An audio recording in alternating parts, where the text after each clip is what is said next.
Ce document traite de sujets qui peuvent être dérangeants pour certaines personnes de l'auditoire, car il révèle différentes interprétations possibles de faits historiques.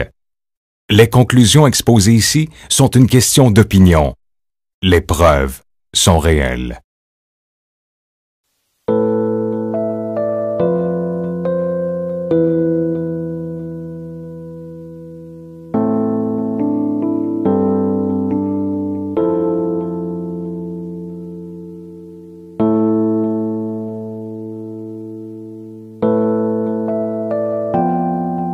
Durant la deuxième moitié du 15e siècle, vivait un homme du nom de Léonard de Vinci. Son génie scintillait au travers tous les champs d'intérêt qu'il explorait. Ingénieur, architecte, philosophe, inventeur et musicien. La curiosité était le moteur de toutes ses entreprises. Il voua sa vie à la compréhension du monde, à l'anatomie ainsi qu'à l'étude des mécanismes pour arriver à multiplier la force physique.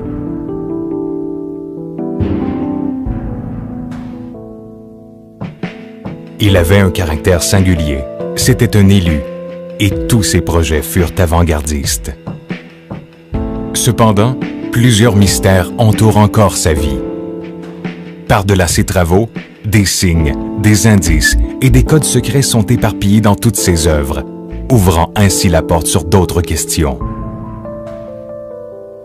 Comment des images aussi populaires peuvent-elles encore renfermer des énigmes irrésolues?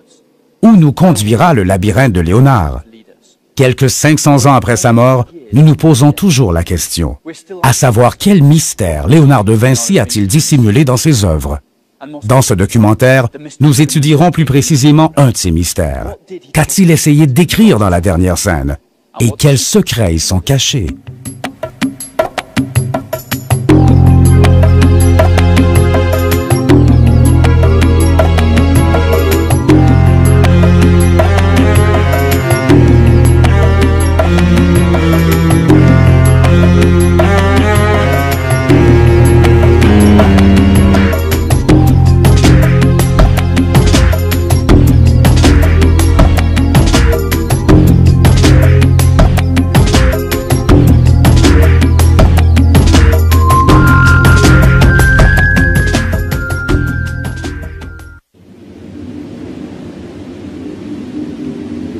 L'année 0 marque le début du christianisme. En résultera l'émergence de l'Église catholique et son influence sur la culture occidentale.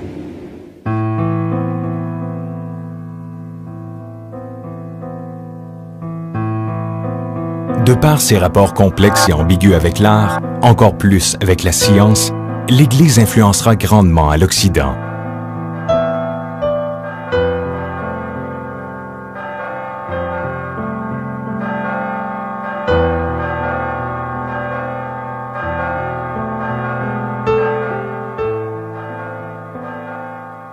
C'est ici, en Toscane, en 1452, que l'insatiable génie de Léonard de Vinci vit le jour. Sa rencontre avec l'Église était inévitable. À cette époque-là, l'Église était le gardien principal de tous les artistes.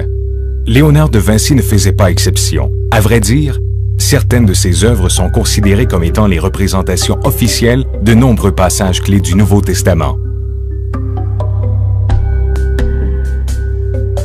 Mesdames et messieurs, c'est ici que le mystère débute. Depuis des centaines d'années, le tableau La dernière scène de Léonard de Vinci, qui est la représentation chrétienne de la scène où le Christ offre la communion à ses disciples et annonce par là même la trahison de Judas, renferme plusieurs mystères. Cette œuvre met en scène l'instant où Jésus prédit la trahison de Judas. Il les prévient ensuite qu'il sera renié 3 fois par Pierre.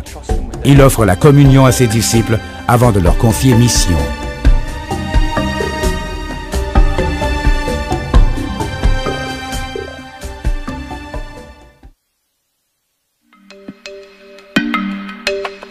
Avec le pain, le vin et la croix, le calice reste le symbole le plus commun du christianisme au travers des époques. Il a été représenté de multiples façons et est source de diverses histoires et légendes. C'est l'emblème du christianisme et l'héritage de Jésus. Mais si l'on regarde la dernière scène, la version officielle de ce passage biblique, nous pouvons remarquer qu'il n'y a pas de calice. Où est le calice? En observant la peinture de plus près, on ne peut s'empêcher de remarquer l'omniprésence du pain. Devant les convives se trouvent des petites assiettes ou des petits verres à peine visibles en raison de l'état déplorable de conservation de l'œuvre. Pendant que le pain et le vin sont bénis, nous voyons au premier plan, avant l'image de Jésus, un verre, une assiette, un bol, plusieurs miches de pain et une grande assiette vide.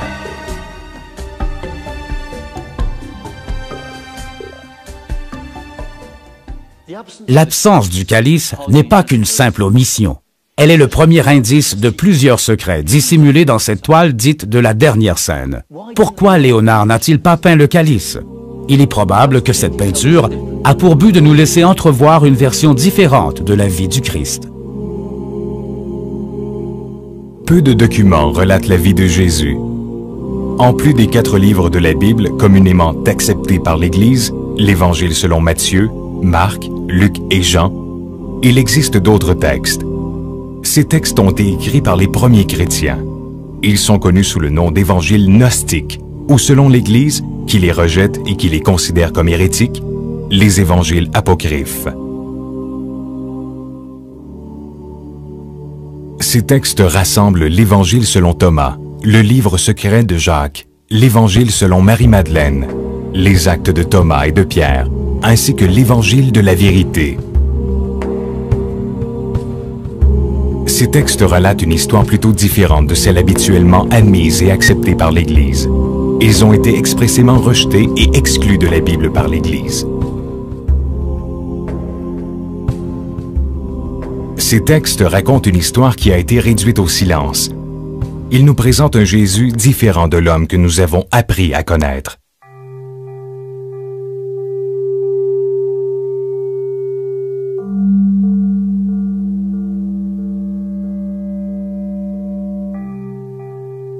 Des études effectuées sur le travail de Vinci ont démontré qu'on retrouvait dans ses œuvres des symboles cachés des évangiles gnostiques.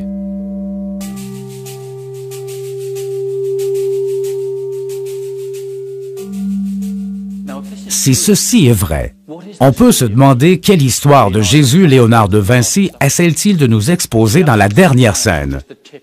L'absence du calice n'est que la partie visible de l'iceberg.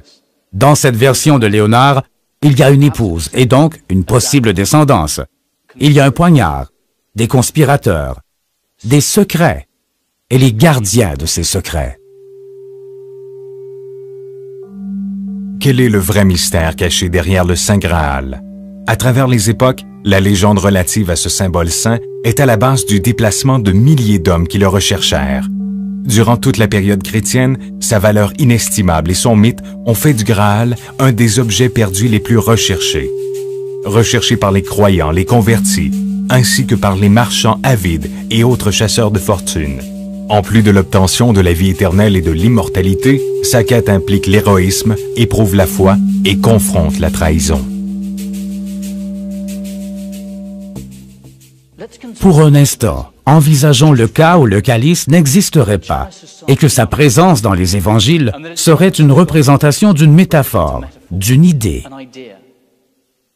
Dans ce cas, ce serait cette même idée que Léonard essaierait de décrire dans son œuvre, comme pour nous dire qu'il y a un autre sens, une autre façon de voir les choses qui ne peut être restreinte à même l'objet physique qu'est le Graal. La coupe est un réceptacle, un contenant dans lequel le Christ et ses disciples ont bu durant le dernier repas. C'est la célébration d'un pacte. Dans diverses versions, le Saint Graal représente le sang du Christ. Mais posons-nous la question, à savoir que représente le sang du Christ? Il est clair que par l'absence du Graal, Léonard veut nous dire quelque chose au travers de la dernière scène. C'était évident.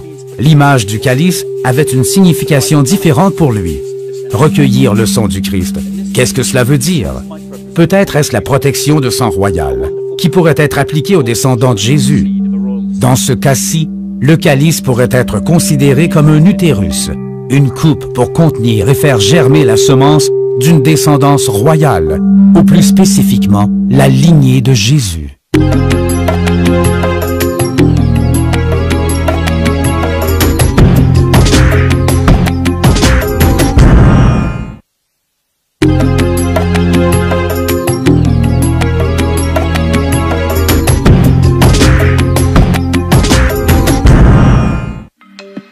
Résumons. Nous avons un artiste comme Léonard de Vinci, un génie à plusieurs facettes et personnalités. Un homme qui a laissé derrière lui un testament qui regroupe des moments clés du christianisme. Il est à l'origine de grandes influences de son temps jusqu'à nos jours.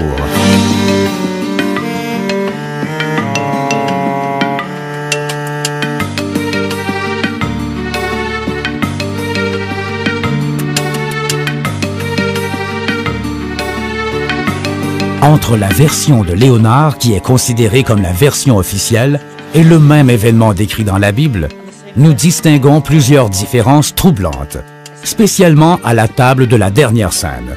Le calice n'y figure pas, puis nous apprenons, via des documents non officiels, que le Saint Graal, aussi connu sous le nom de sang royal, pourrait faire référence à deux choses.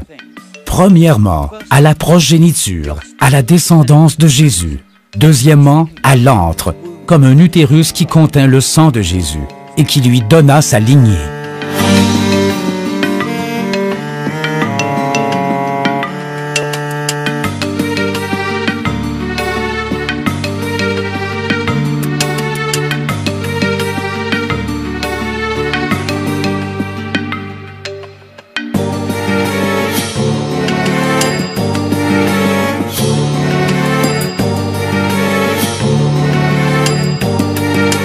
Mais un autre détail a son importance. Le disciple qui prend place aux côtés de Jésus dans la dernière scène, celui que nous assimilions à Jean, semblerait être une femme. Approchons-nous plus près de ce monde hérétique. Essayons de voir l'autre face de cette histoire, de savoir si les autres personnages clés étaient aussi hérétiques qu'on pouvait le dire.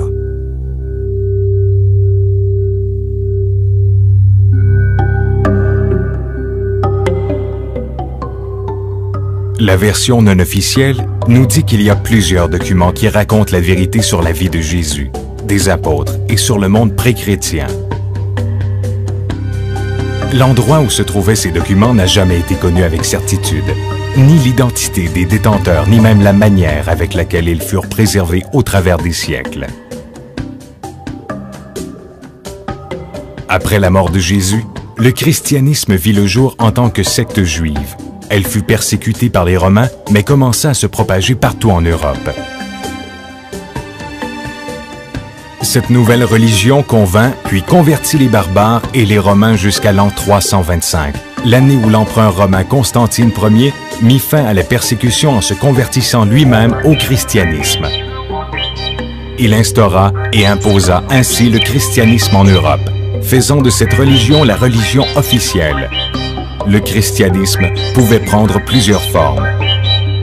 Les sectes, véritables dérives du christianisme, prétendaient avoir foi en le Christ d'une manière très différente de celle que l'on peut voir de nos jours.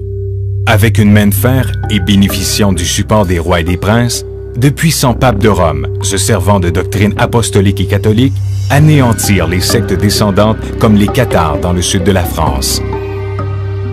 Même si ce fut sans succès, il y eut tentative de prise de contrôle du christianisme sur l'Église orthodoxe de l'Est, qui survit encore actuellement. Mais au 8e siècle, la conquête musulmane débuta. Les Arabes attaquèrent et occupèrent d'autres parties de l'Europe et du Moyen-Orient. Dans une bataille pour le pouvoir au nom de la foi en l'an 1099, les chrétiens européens débutèrent les croisades. Celles-ci étaient des expéditions militaires ayant pour but de reconquérir la Terre Sainte. Les croisades ont donné le jour à des ordres militaires étranges, entourés de légendes et de spéculations. Parmi eux, l'ordre des pauvres chevaliers du Christ ou le temple des chevaliers.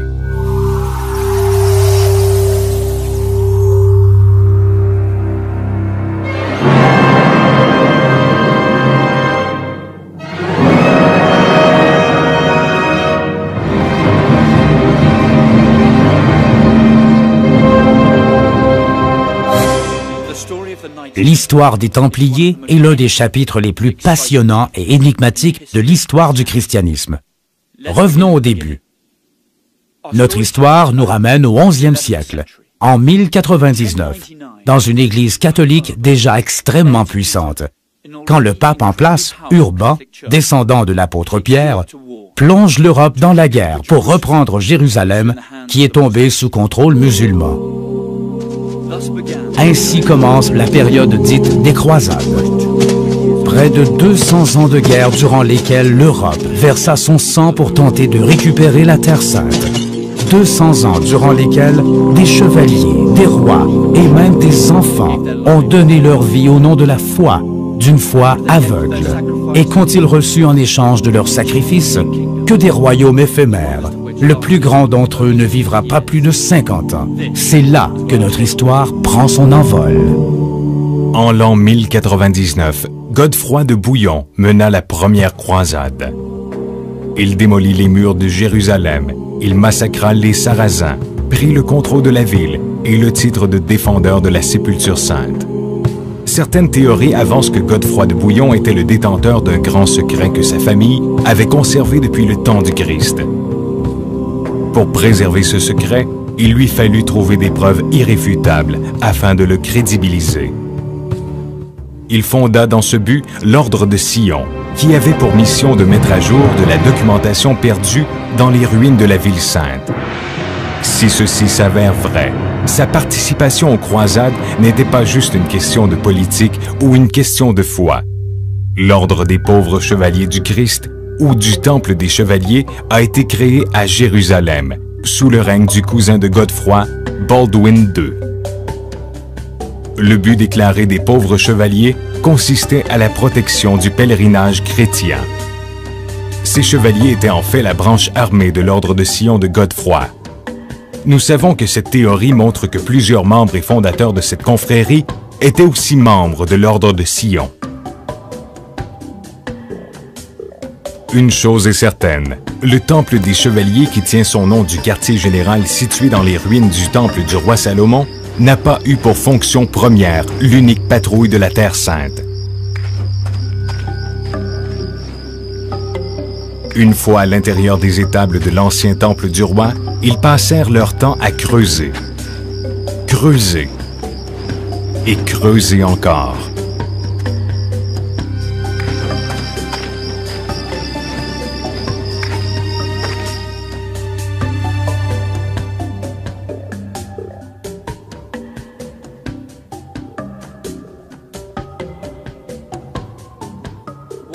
Pourquoi 9 Templiers, supposément en charge de la sécurité des pèlerins, se retrouvaient-ils à creuser dans les ruines du temple du roi Salomon? Et qu'ont-ils trouvé? Personne ne le sait. Mais parallèlement, un étonnant ordre de moines, un ordre que l'on peut qualifier de mineur, devint rapidement une des corporations les plus influentes et puissantes d'Europe. Et ils bénéficièrent d'innombrables avantages et exemptions papales. C'est avec le pape Innocent II que leur fut accordé par décret papal un pouvoir absolu et une indépendance sur toute autorité politique et religieuse. La bonne fortune des Templiers durera jusqu'au milieu du XIVe siècle. En plus des exemptions papales dont ils tiraient avantage, ils recevaient des cadeaux et des dons venant de nobles de partout en Europe. Ils amassèrent une si grande fortune qu'ils acquirent des propriétés dans plus de 12 pays et commencèrent à offrir des prêts à des familles royales ruinées. Des prêts qui devaient être remboursés à de généreux taux d'intérêt. Ainsi, les Templiers sont à l'origine de ce qui deviendra beaucoup plus tard la première banque de crédit. Pourquoi l'Église leur réservait-elle un traitement si spécial? Serait-ce à cause des secrets qu'ils découvrirent dans les ruines du temple du roi Salomon? Mais tout pouvoir a ses limites, et les chevaliers du temple n'échappèrent pas à cette règle. Ils s'éteignirent au XIVe siècle, en l'an 1307, durant une nuit marquée par la violence, le feu et le sang. Avec la pression engendrée par les dettes et le besoin de fonds pour une nouvelle croisade, le dévoué roi de France Philippe IV décréta que les chevaliers du Temple étaient allés trop loin. Au travers d'une opération militaire jumelée et simultanée, tous ces soldats reçurent un ordre de mission portant le sceau royal, une enveloppe qui ne pouvait être ouverte avant le vendredi 13 octobre. Son contenu allait être fatal pour les chevaliers du Temple. Ils furent accusés d'être hérétiques, sataniques, sodomites, blasphématoires et accusés d'autres crimes tellement horribles auxquels nous ne ferons pas référence ici. En définitive, ils devaient être immédiatement arrêtés et leur trésor devait être saisi.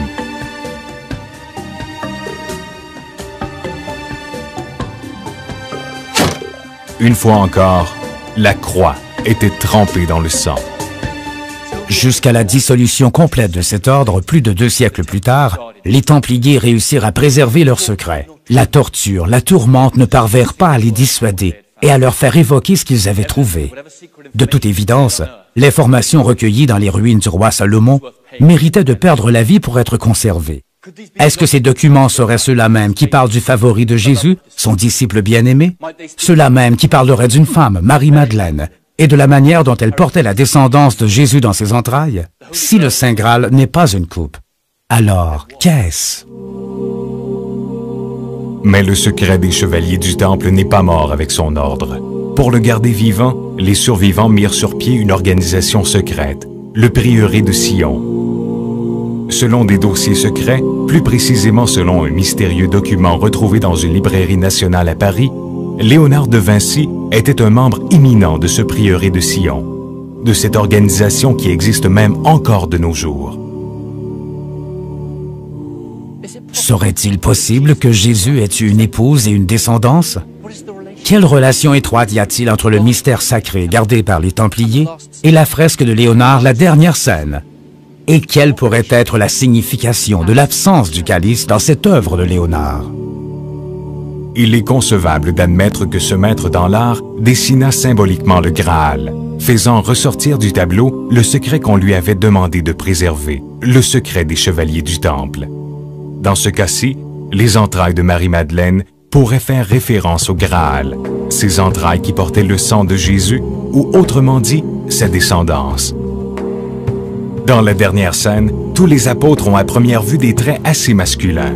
Mais si l'on y regarde de plus près, on peut remarquer que la position penchée en avant du supposé Jean est plutôt féminine. Ses traits et attributs sont également féminins. D'autres indices viennent confirmer ce constat. Les vêtements portés par Marie-Madeleine et Jésus ont des formes et des couleurs inversées mais complémentaires. Ils symbolisent ici la rencontre des opposés qui se complètent, s'emboîtent.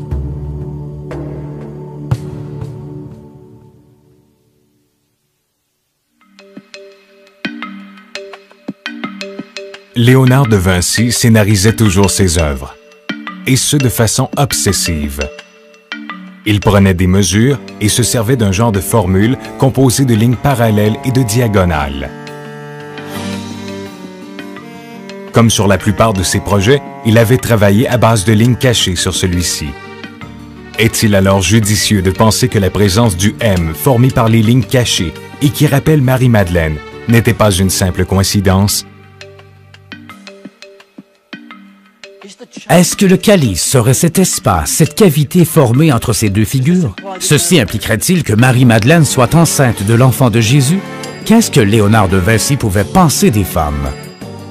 La prédisposition de Léonard pour dépeindre des visages plutôt androgynes, au charme bien féminin et subtil, était notoire. Des visages aux allures presque divines, des contours d'une beauté implacable, impalpable et insaisissable. La féminité était toujours présente dans son travail. Les femmes, les amantes et les vierges restent des éléments récurrents dans ses œuvres. Mais Léonard quitta ce monde en célibataire et n'eut pas d'enfant. De plus, toutes ses biographies ne font aucunement mention d'une éventuelle amante. Pourtant, son travail est jalonné de visages féminins. Irons-nous pour autant jusqu'à affirmer que la dernière scène suggère une autre divinité, aux côtés de Jésus? Une divinité féminine?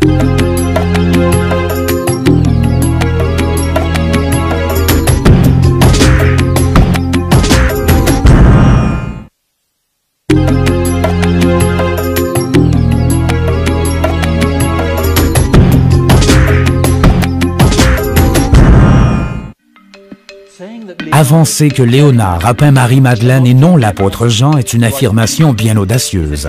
Cela nous amène à étudier de plus près le rôle de cette femme dans les évangiles. Deux contextes relatifs à deux visages dans la Bible ont toujours été difficiles à comprendre et à interpréter. Mais malgré tout, il reste des éléments cruciaux de la vie de Jésus. Le premier fait référence à Jean le Baptiste, que certains considèrent être le cousin de Jésus. En ressort une relation contenue entre amour et rivalité. Le deuxième fait référence à Marie-Madeleine, elle qui lava les pieds de Jésus, elle qui était la seule femme présente à ses côtés sans avoir pour autant un lien de sang. Tout comme Jean le Baptiste peut être considéré comme le commencement, Marie-Madeleine, qui est la première à voir le Christ ressuscité, peut être considérée comme la fin, le début et la fin, telle une boucle, une de ces nombreuses boucles que Léonard de Vinci aimait mettre en évidence. À table, près de Jésus, tout contre son sein, se trouvait un de ses disciples, celui que Jésus préférait.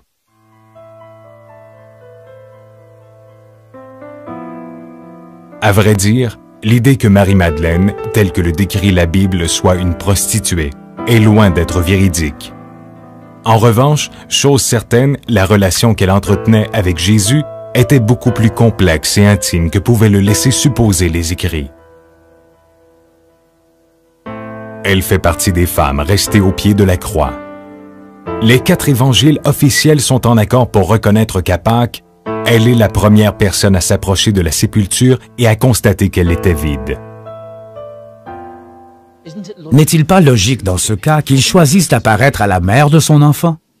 Peut-être que Marie-Madeleine fut choisie par Jésus pour être la vraie mère du christianisme, la femme repentie, la compagne fidèle qui porta sa semence, celle qui prit place à sa droite.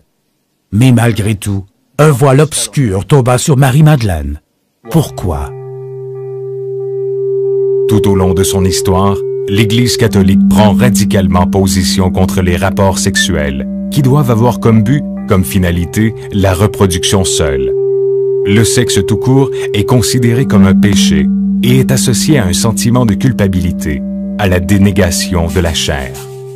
Détail extrêmement important, Jésus n'aurait pas été directement illuminé par Dieu, car c'est le fils d'un couple choisi, d'une femme intacte, de la Vierge Marie, qui de ce fait avait un corps qui ne pouvait être souillé, et cela s'appliquait donc à sa descendance.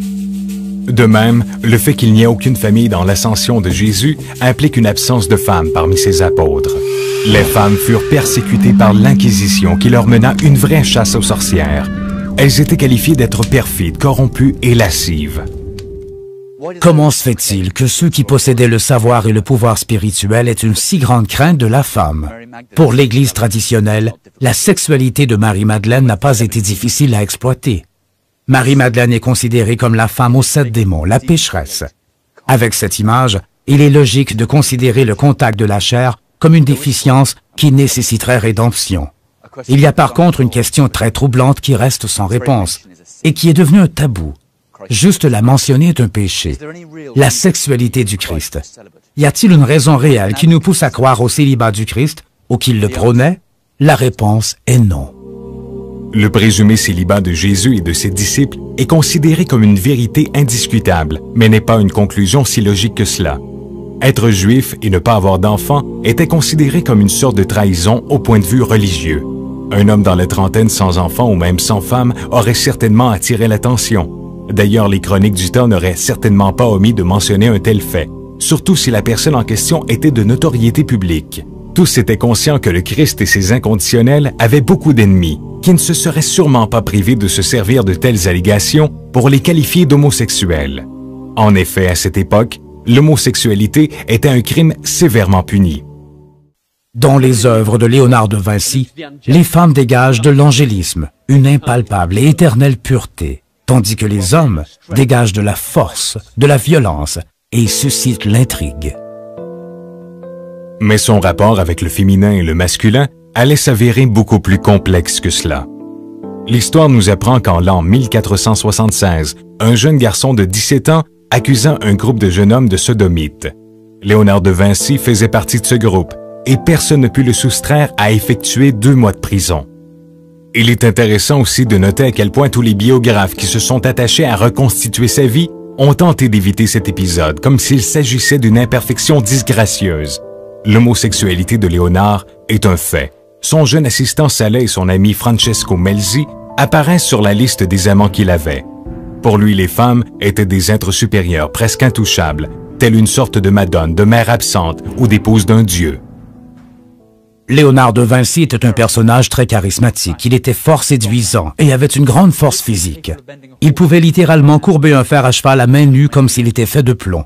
Mais en même temps, il jouait fort bien d'instruments comme la flûte, la lyre et la mandoline. Il était aussi excellent cuisinier et conteur d'histoires. Dans ce contexte, il est difficile d'imaginer qu'un seul sexe pouvait satisfaire à toutes les différentes facettes de ses énergies. Pour lui, l'univers est un terrain de jeu.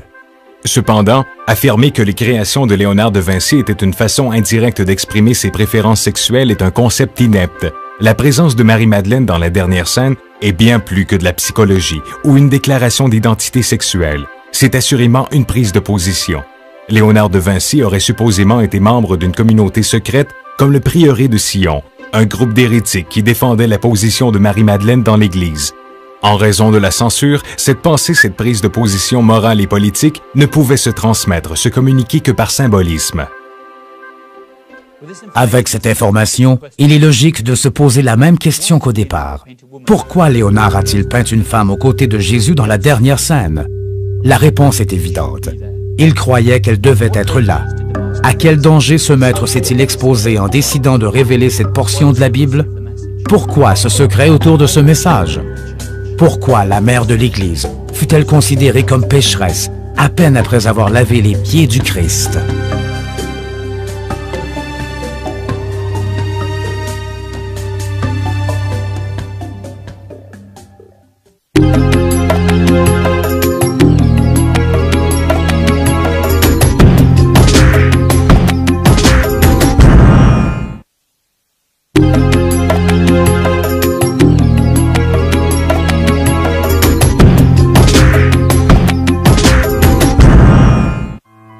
La vie du Christ est ponctuée de passions, de controverses, d'incertitudes et de conflits internes de différentes natures. Est-ce que Pierre et les apôtres auraient pu seulement imaginer qu'un jour, cette institution religieuse qu'ils construisaient allait devenir aussi puissante? Pourquoi, au sein de la religion la plus puissante du monde occidental, ne retrouve-t-on qu'une mère vierge et non une épouse? Dans la religion catholique, le rôle de la femme semble être réduit à la simple dévotion. Malgré le fait qu'il bénéficiait et appréciait la protection des plus puissants, Léonard de Vinci risqua tout pour nous livrer cette version de l'Évangile reniée par l'Église.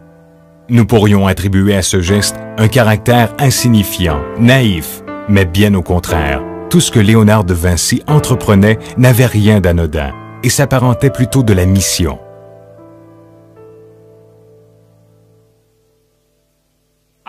Léonard de Vinci, l'artiste, l'inventeur, le musicien et le philosophe, était investi d'une mission et sa vie tournait autour de cette dernière.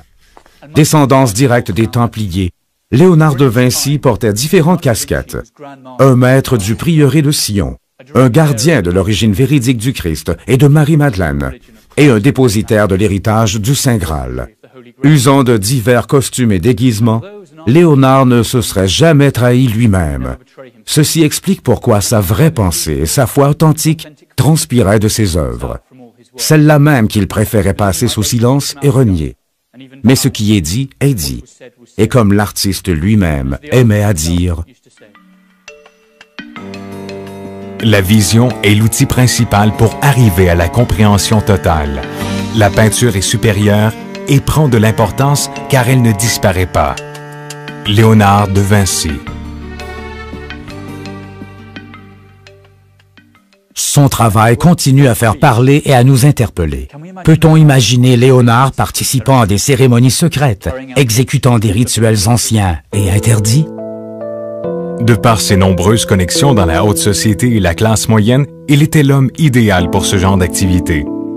Il n'est pas difficile d'imaginer Léonard en tant qu'homme infatigable et extrêmement honorable, capable de communiquer et d'échanger avec toutes sortes de personnes. Sa réputation d'artiste fougueux, talentueux, ainsi que son grand spectre d'activités lui donnaient l'opportunité d'être vu partout, sans susciter le soupçon. Étant donné que l'Église n'a jamais voulu que la nature de la relation entre Jésus et Marie-Madeleine voie le jour, Léonard fut amené à la dissimuler dans son œuvre. Effectivement, tout indique que le passage biblique mis en scène par De Vinci est tiré des textes gnostiques, des textes dont plusieurs chrétiens renient l'existence.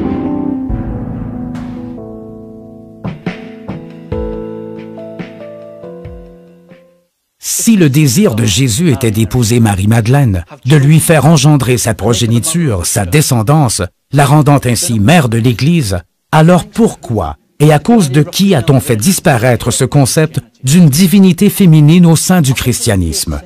Jusqu'au IVe siècle en Europe, on retrouvait plusieurs sectes qualifiées d'hérétiques et qui tiraient leur fondement de la divinité en Marie-Madeleine. La voix officielle de l'Église s'employa consciencieusement à l'anéantissement de ces sectes. Le patriarche se retrouvait devant une rude bataille, une guerre qui aurait dû débuter bien plus tôt. À table, tout contre le sein de Jésus, se trouvait un de ses disciples, celui que Jésus préférait. Nous revenons souvent à ce passage car il est un des rares à suggérer une vérité sur la présence de Marie-Madeleine dans la dernière scène. Regardez bien l'attitude du couple royal. Elle est représentative de l'intimité et de la confiance qui les unissait. Malgré le dédain que pouvaient avoir les disciples envers Marie-Madeleine, il y a des questions qu'elle seule posait à Jésus.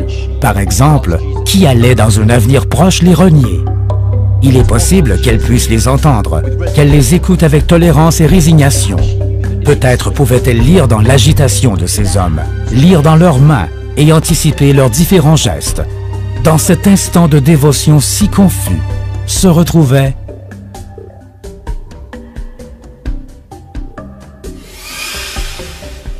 un poignard. À qui appartient cette main qui tient le poignard? Et quelle est la symbolique de ce couteau?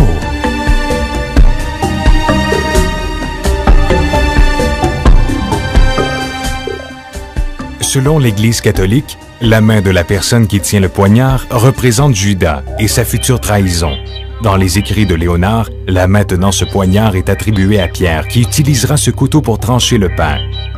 Mais si nous y regardons de plus près, nous pouvons voir la fin d'un avant-bras qui n'est pas celui de Pierre. En observant sous un autre angle, elle pourrait bien être attribuée à Marie-Madeleine, mais la longueur de son bras ne serait pas dans les normes. Il est absurde de penser que Léonard de Vinci, ce grand maître prévoyant et réfléchi, aurait pu se tromper dans la création d'une de ses œuvres les plus importantes. La vision de la main de Pierre autour du cou de Marie-Madeleine est aussi frappante. Elle pourrait évoquer son égorgement.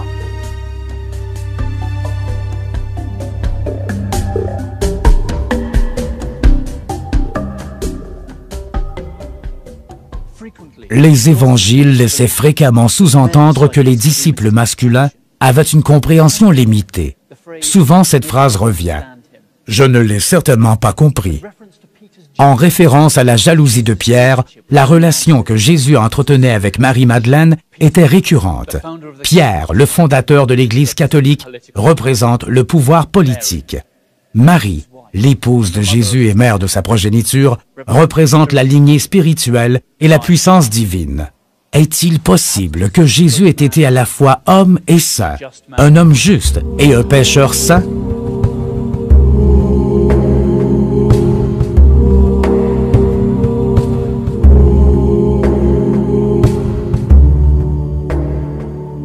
Ensemble, nous avons commencé à faire la lumière sur les mystères légués par Léonard de Vinci, ce génie de la Renaissance. Oserez-vous me suivre dans ce monde empli de questions?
Ce document traite de sujets qui peuvent être dérangeants pour certaines personnes de l'auditoire, car il révèle différentes interprétations possibles de faits historiques. Les conclusions exposées ici sont une question d'opinion. Les preuves sont réelles.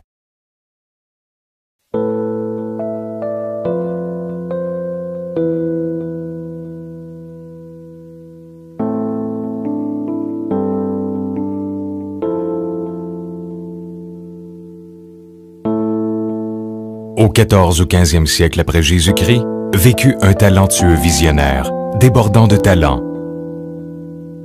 Tel un alchimiste, il savait combiner différents ingrédients comme l'art, les sciences, la musique, la poésie, la cuisine.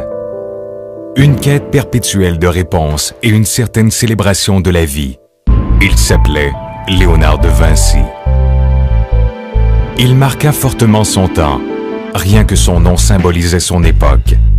Un des noms les plus vibrants de toute l'histoire de la civilisation dite de la pré-Renaissance.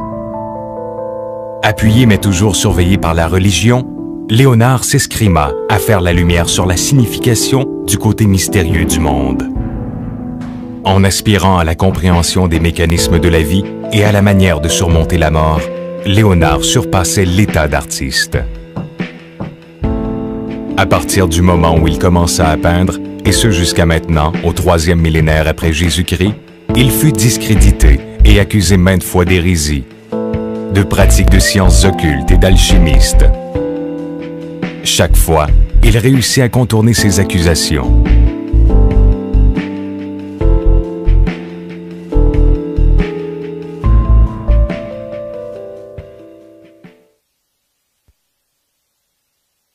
Il était plutôt compliqué pour un homme comme Léonard de se soustraire à toutes ces charges, spécialement s'il était étranger à tous les qualificatifs qu'on lui portait. Il était considéré comme un hérétique, un adepte de sciences occultes et par-dessus tout, comme un alchimiste.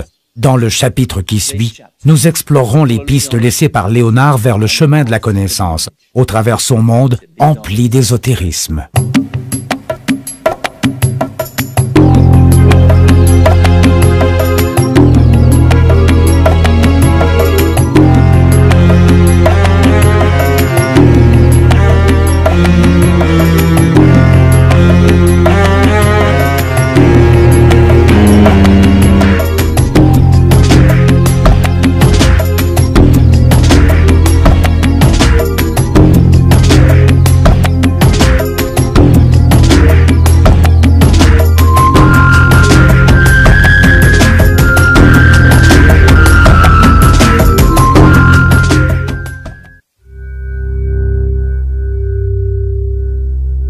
Les sciences occultes, interdites de pratique, voire bannies, devaient créer et inventer un large éventail de symboles pour perpétuer leur mouvance, conserver leurs secrets à l'abri de la censure et de la délation.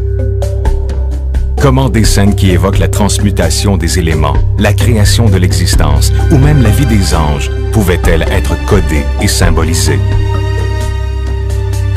Malgré qu'ils soient généralement cachés au travers d'œuvres illustrées, ces symboles et ces messages secrets se retrouvaient parfois dans l'architecture des édifices et même dans certaines cathédrales catholiques.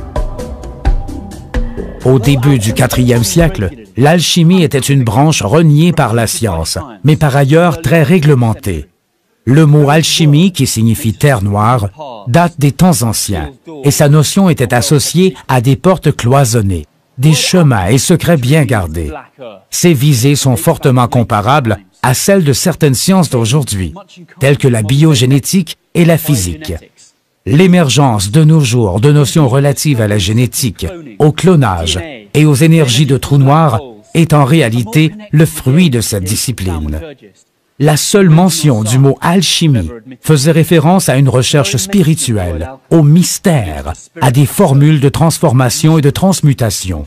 Ce domaine était considéré comme strictement réservé à Dieu.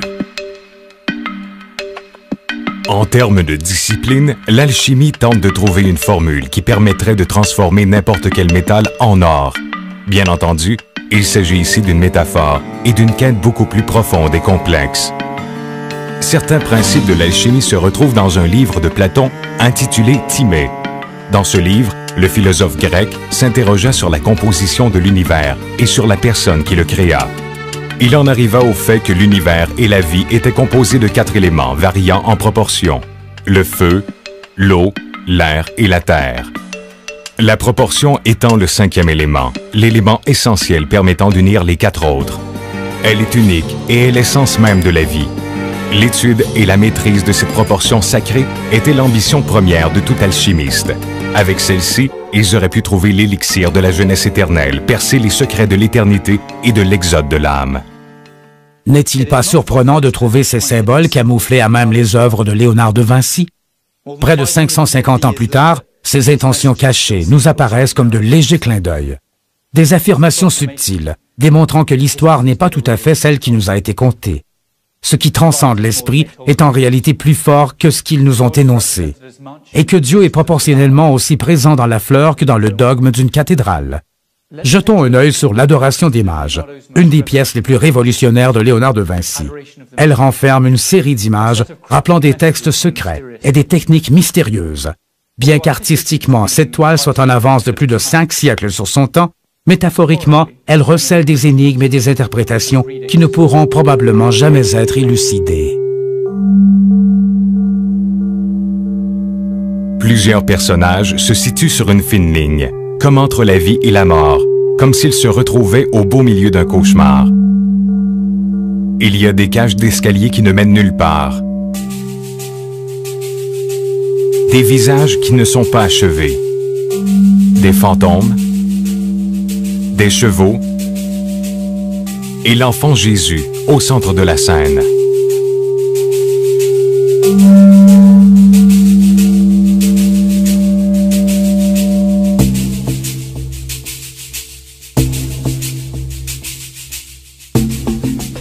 Certains de ces protagonistes sont souriants, mais d'autres semblent préoccupés et sérieux, comme si cette scène n'avait rien de magique, rien de secret, et qu'elle revêtait même d'un caractère douteux. La cour du roi a plutôt l'air d'être plongée dans l'agitation.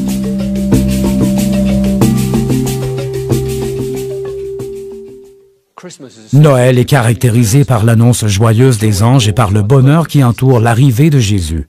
Pourtant, Léonard illustre une foule alarmée et mal à l'aise. Que se passe-t-il vraiment dans cette version de la vénération des rois devant l'enfant Jésus?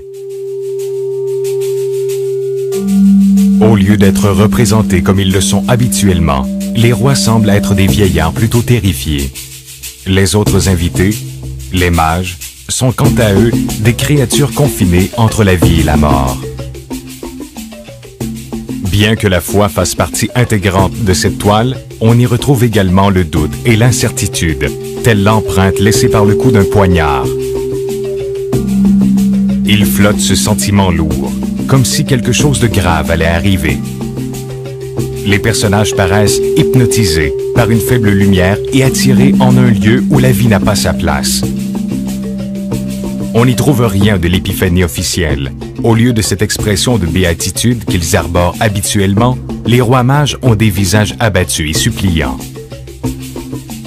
L'enfant Jésus, le personnage central de l'œuvre, nous apparaît morne, avec un visage sévère, presque adulte.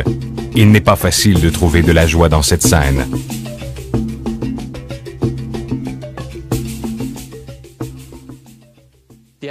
L'Adoration des mages est une des pièces les plus mystérieuses offertes par Léonard et considérée inachevée pendant de longues années.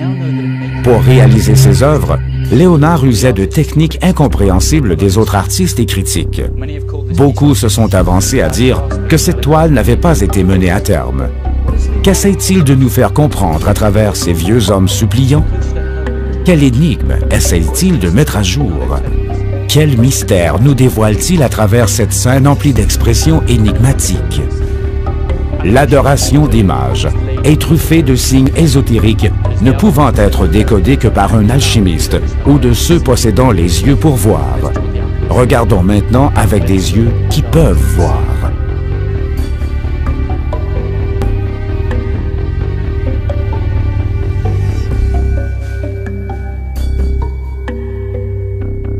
À travers cette œuvre, Léonard nous fait découvrir un paysage rempli de symboles imperméables. Une étude approfondie de ces symboles met clairement en évidence que ce maître connaissait et pratiquait la science de l'alchimie. Autour des années 1300, l'Église s'efforçait d'éradiquer cette science. Elle subsistait cependant, pratiquée par certains petits groupes, dont la fameuse secte qui prétendait que Jean le Baptiste était le vrai Messie. Si nous observons l'ensemble de l'œuvre de De Vinci, certaines figures pourraient donner raison à cette théorie et aller à l'encontre de Jésus.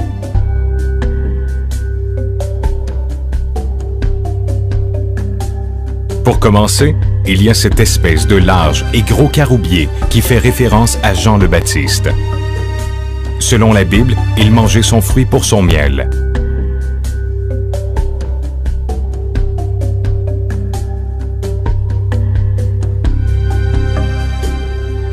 Étrangement, les personnages autour de Jésus semblent souffrants et craintifs, tandis que les autres autour de l'arbre ont l'air souriants et heureux.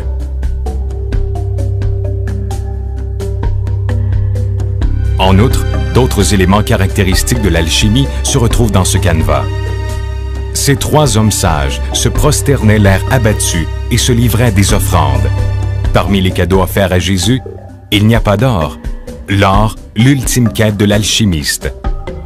Le symbole de la transmutation, de l'élévation de l'esprit.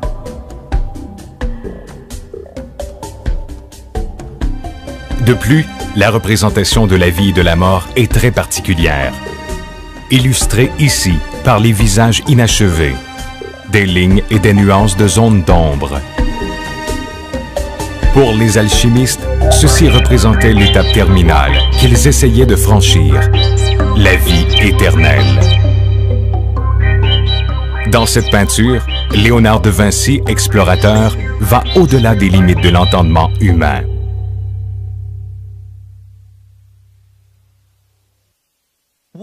Quelle était la frontière précise entre la vie et la mort? Et que pouvait-on y trouver? Que signifiait la mort pour Léonard? Un monde parallèle? Une ascension cosmique? Ou simplement la séparation et la perte du corps imparfait? Pendant que je croyais apprendre comment vivre, j'apprenais comment mourir. Léonard de Vinci.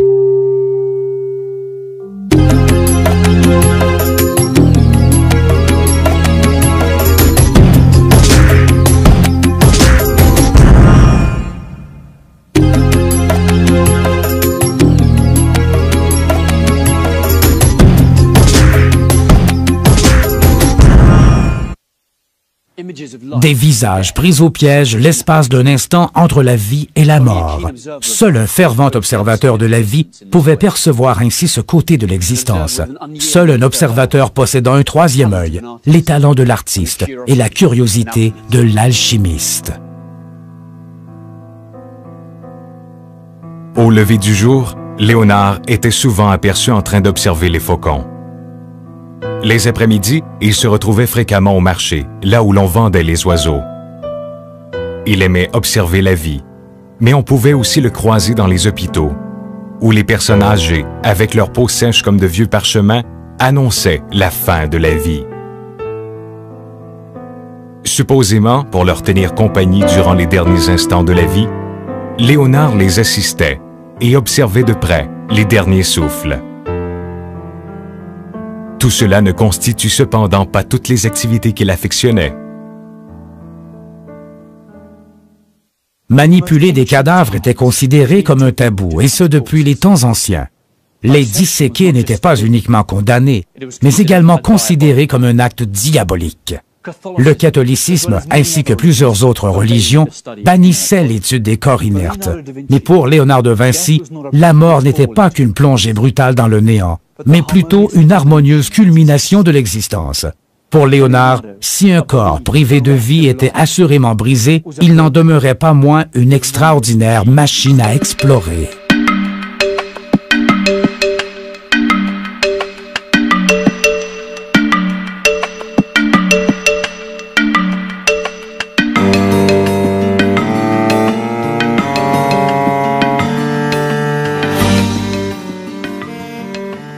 Léonard faisait souvent des visites nocturnes dans les morgues des hôpitaux, des visites pour lesquelles il payait. Pour plus de discrétion, il préférait attendre la tombée de la nuit, moment qu'il pensait plus approprié pour s'adonner à ce passe-temps. Il entrait dans ces morgues non pas en tant que profanateur, mais en tant que scientifique. Initialement, pour Léonard, c'était une montée d'adrénaline, les prémices de sa fascination, une fascination qu'il réservait pour plus tard. Des corps couverts et en décomposition avancée, une chandelle, la gestuelle finale de l'art de la vie, le grand silence. Tel le brouillard, il rôdait, sa main tenant maladivement son cahier de notes. Bravant les interdits et les tabous religieux, malgré les risques d'accusation éventuels, rien ne pouvait arrêter ses recherches. Il avait passé des années à se préparer pour cette tâche. Son mentor lui avait répété maintes et maintes fois qu'un artiste se devait de connaître le corps humain en profondeur. Il devait comprendre la manière dont bouge un bras, la manière dont les muscles du visage s'articulent quand une personne pleure et même la manière dont les rides du visage se forment avec le temps. Mais Léonard allait bien plus loin que la simple anatomie. Il étudiait les cadavres pour découvrir des traces de leur dernier souffle. Léonard mit en évidence que la colonne vertébrale se constituait de 31 vertèbres et non de 30 comme on le croyait auparavant. La découverte de cette dernière vertèbre était essentielle à la compréhension du fonctionnement de la colonne. Léonard comprit les mécanismes, les secrets du mouvement. D'une arcane enfouie à même un cadavre humain, le premier accord de la symphonie de Dieu.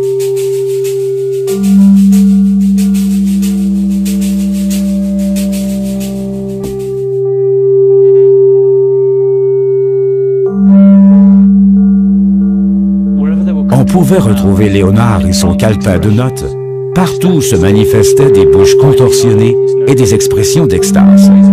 Toujours obsédé par l'instant où la vie quitte un corps, en la quête de l'essence de la vie et à la recherche des proportions exactes des choses.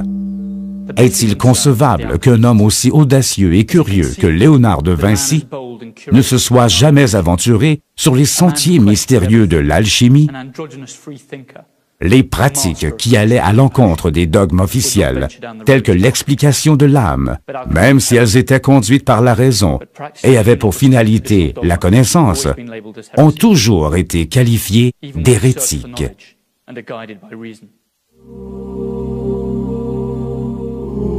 On finit par qualifier l'alchimie d'art noir dans le but de la discréditer et de persécuter ses adeptes. Ce domaine était strictement réservé aux membres de l'Église toute-puissante, aux gardiens du bien et du mal, aux bergers, donc aux travailleurs de Dieu.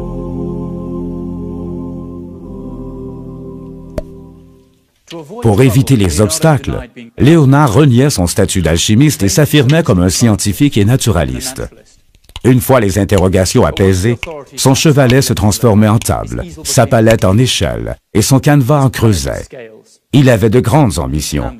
En essayant de décortiquer les procédés de Dieu, il cherchait à les comprendre, à atteindre l'âme et la cerner par des mécanismes.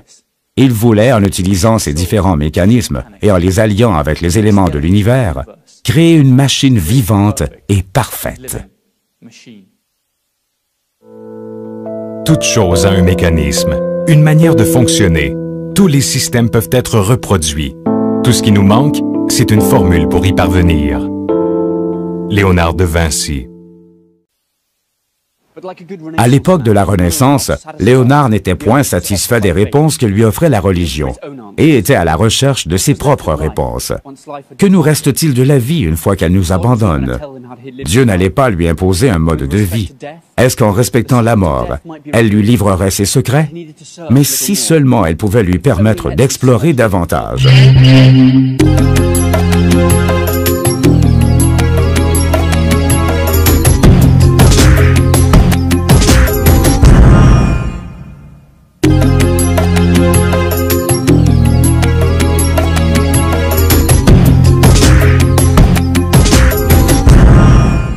Récapitulons. À même cette œuvre qu'est l'adoration des mages, se dissimulent plusieurs symboles reliés à l'alchimie et qui nous laissent penser que Léonard en était un fervent partisan, ou du moins un sympathisant, qui assimilait plusieurs de ses concepts. Même en étant sous la menace des interdits, Léonard continua ses travaux. Sa volonté était plus forte que les risques encourus. La simulation lui était familière. Il pouvait, à volonté, se fondre et changer de milieu social. Afin d'assouvir sa curiosité primaire, cet artiste célèbre se risquait et s'aventurait dans des mondes secrets. Il était en paix avec Dieu et avec l'art, mais la quête perpétuelle de réponse était sa destinée. Léonard de Vinci cherchait par tous les moyens à découvrir la proportion parfaite des choses.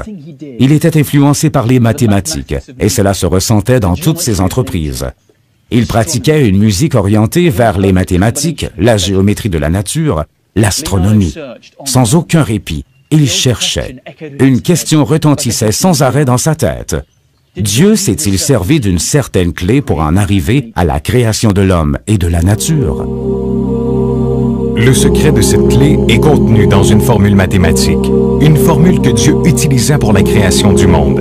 La formule sacrée, le secret des proportions. La vie de Léonard se résume à la recherche de cette formule, telle une obsession. D'ailleurs, L'Homme de Vitruve, une de ses plus grandes œuvres, est une réflexion fidèle de cette obsession. Dans cette œuvre, Léonard de Vinci nous expose une certaine complémentarité des éléments, le tout dans un environnement harmonieux. La rencontre des opposés est un des principes de base de l'alchimie. Le pentacle unit l'homme avec le monde, le dynamisme et le statique, le carré et le cercle.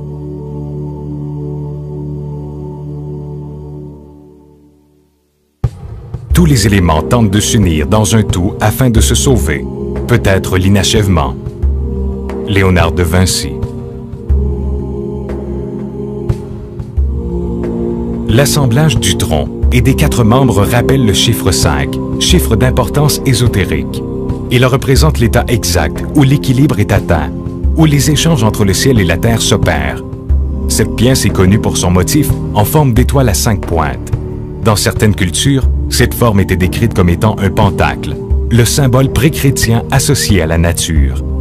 Elle représente l'harmonie entre les éléments féminins et masculins, le yin et le yang de l'Orient. Elle représente également la formule exacte qui révèle la composition de la balance qui équilibre le monde. Créer la vie, comme élaborer une potion magique, nécessite le mélange et le dosage d'épices qui, les unes après les autres, forment le magma. La fameuse recette tant convoitée par les alchimistes qui a permis, en associant les différents éléments que sont le feu, l'eau, l'air et la terre, et ce dans les bonnes proportions, la création de l'univers. Les notes personnelles de l'alchimiste nous mènent à la connaissance du corps, de sa chimie, à l'étude de ses limites, à l'étude de la vie et de la mort. Il nous indique comment arriver à se nourrir. Cuisiner avec Léonard présentait plusieurs avantages et autres satisfactions. On apprenait l'investigation, la création, le mixage et surtout, on y prenait plaisir. Léonard de Vinci cuisinait en étant ouvert vers l'extérieur, vers les nobles et l'homme moyen. Il trouva dans la cuisine et dans certaines activités mondaines le moyen idéal pour combiner sa soif d'exploration et sa recherche de la proportion parfaite. Dans tous les cas, en cuisinant, il ne perdait de vue ses principes et sa constante recherche. La cuisine, tout comme l'alchimie, rassemble une série de valeurs rattachées entre elles par un lien de connivence. Dans ce cas-ci, c'est le talent seul et la personnalité de chacun qui combinerait ces éléments entre eux. C'est pourquoi, comme dans toute activité créatrice, en cuisine, chaque plat qui doit être considéré comme une création ne peut être répété et revêt d'un caractère unique. Mesurer, mesurer, enregistrer, compter, peser et mesurer harmonieusement. Comme il a été dit, donnez-moi un point d'appui et je déplacerai le monde. Léonard de Vinci aurait pu dire, donnez-moi la mesure exacte de chaque chose et je vous livrerai la nature de l'âme. Tout ce qui transitait par Léonard était compté et enregistré de manière obsessive. Des différents angles que peuvent avoir les rayons de lumière qui frappent un village, en passant par certains services qui composent un repas, jusqu'au rapport pouvant exister entre les membres d'un homme et le poids de son cœur. Quelle est la formule de l'univers?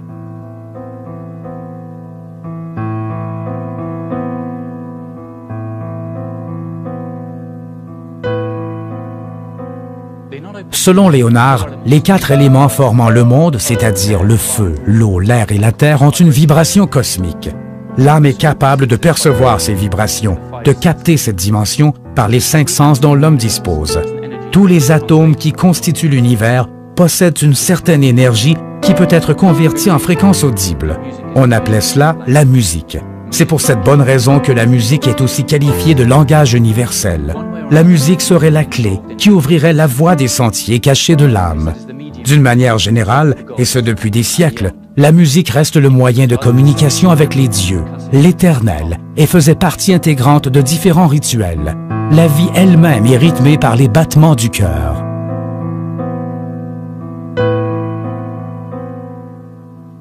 Les alchimistes sont prédisposés à percevoir ce potentiel, ces pouvoirs mystiques que renfermait la musique. La musique est un voyage transcendantal, un chemin vers l'éternel. Elle ouvre des portes menant vers d'autres dimensions. Pour Léonard, elle pourrait être la clé, le véhicule idéal et secret qui conduit vers d'autres réalités. Peu de gens à Florence pouvaient rivaliser avec les talents de musiciens et de chanteurs que possédait Léonard. Il imagina et créa des instruments de musique de différentes formes, comme des flûtes, en forme de crâne, de cheval ou de ventre de poisson. En fait, Lorenzo de Médicis ne voyait pas Léonard comme un peintre, mais plus comme un musicien. Pourrait-il y avoir une relation entre Léonard le musicien et Léonard l'alchimiste? Grâce à son talent de magicien, il parvenait à confondre la réalité et ses limites devant son auditoire dans les cours royales. En tant qu'alchimiste, il pouvait anticiper les émotions, le poids et la mesure exacte que chaque note allait produire sur une âme sensible, comme s'il possédait des mémoires de vie antérieures ou des visions futuristes. Tel un enfant curieux, Léonard jouait avec ses âmes. Il usait de déconstruction afin de mieux les comprendre. Au travers de la musique et du corps humain, la thématique maîtresse de Léonard et des maîtres de la Renaissance était la recherche des proportions parfaites. Cette idée était aussi véhiculée par le biais de l'architecture. La musique se retrouvait-elle à même les objets? L'univers serait-il une sorte de marée changeante, à peine observable? À cette époque, ces idées pouvaient paraître ésotériques. Mais avec le temps et l'avènement de la science, il était clair que Léonard ne faisait qu'effleurer plusieurs vérités que lui-même ne pouvait prouver.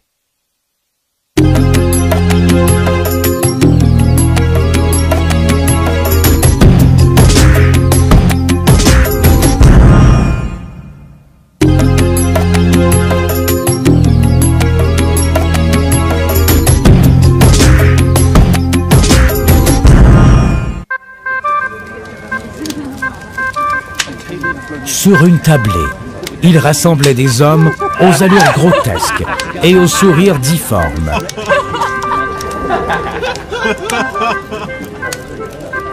Il les saoulait et leur racontait des blagues, jusqu'à temps que le rire contorsionne leur visage. Il enregistrait ces visages déformés dans sa mémoire pour plus tard pouvoir, à l'aide de crayons de charbon, les reproduire minutieusement sur papier.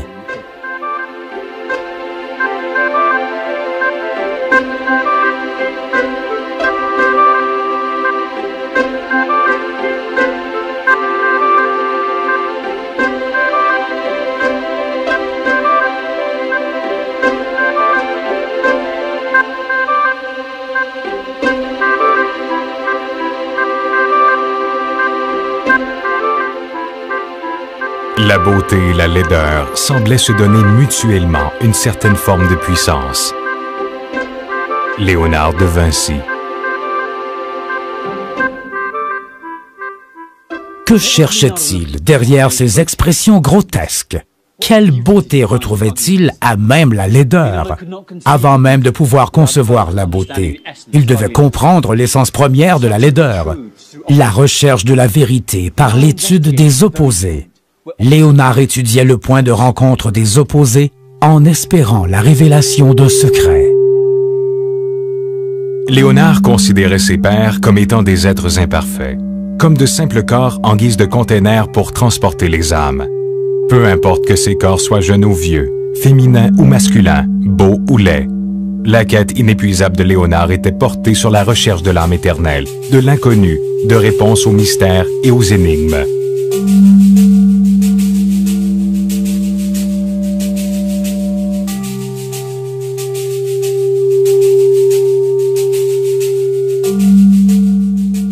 Est-ce que la vie portait en elle le germe de la mort? Léonard représentait-il la part harmonieuse ou laide de l'être humain? Ou peut-être pouvons-nous uniquement percevoir les secrets de la vie une fois proche de la mort? Tout ce que Léonard esquissait suivait une ligne logique et fluide. Tout lui arrivait par la perception, pour être méticuleusement décortiqué dans sa tête, envoyé ensuite à son cœur, pour finalement ressortir par le truchement de ses mains. Sans aucun doute, cet ensemble ainsi constitué, mariant laideur et beauté, vieillesse et jeunesse, féminin et masculin, était transformé et rendu sacré. Avec chaque détail, Léonard pouvait exprimer des idées et décrire des mécanismes complexes, tels ceux d'une machine ou la puissance du saut d'un cheval. Il est coutume de dire que la peinture est le mode de vie de Léonard. En fait, elle est la seule activité qu'il n'abandonna jamais. Il s'essaya à plusieurs disciplines et s'impliqua dans chacune d'elles. Mais en réalité, il vivait et s'extériorisait par son crayon et son pinceau. C'est ainsi qu'il remplissait de réponses le vaste silence d'un canevas dénudé. Et c'est dans ces instants précieux qu'il se retrouvait vraiment. Le croquis d'une jeune femme à l'aspect de sorcière se regardant dans le miroir pouvait aisément être pris et présenté comme une confession de l'alchimiste Léonard. En revanche, si nous y regardons de plus près, nous pouvons distinguer les traits d'un vieil homme à l'intérieur du visage de la jeune femme. Sans être un concours de circonstances, ce vieil homme ressemble étrangement à De Vinci. Cette illustration évoque la notion de l'unité dans la dualité de l'androgynie. Elle révèle l'imperfection profonde et enfouie en chaque être. Léonard possédait ces deux êtres. Ils coexistaient en lui. Sur plus de 5 siècles, et sans doute encore pour longtemps, l'influence de Léonard s'est propagée. Essayons de mesurer à quel point son travail a pu affecter ses contemporains. Que pensait-il de ce génie? Le percevait-il comme un artiste hors du commun, un rebelle ésotérique ou un maître de l'alchimie?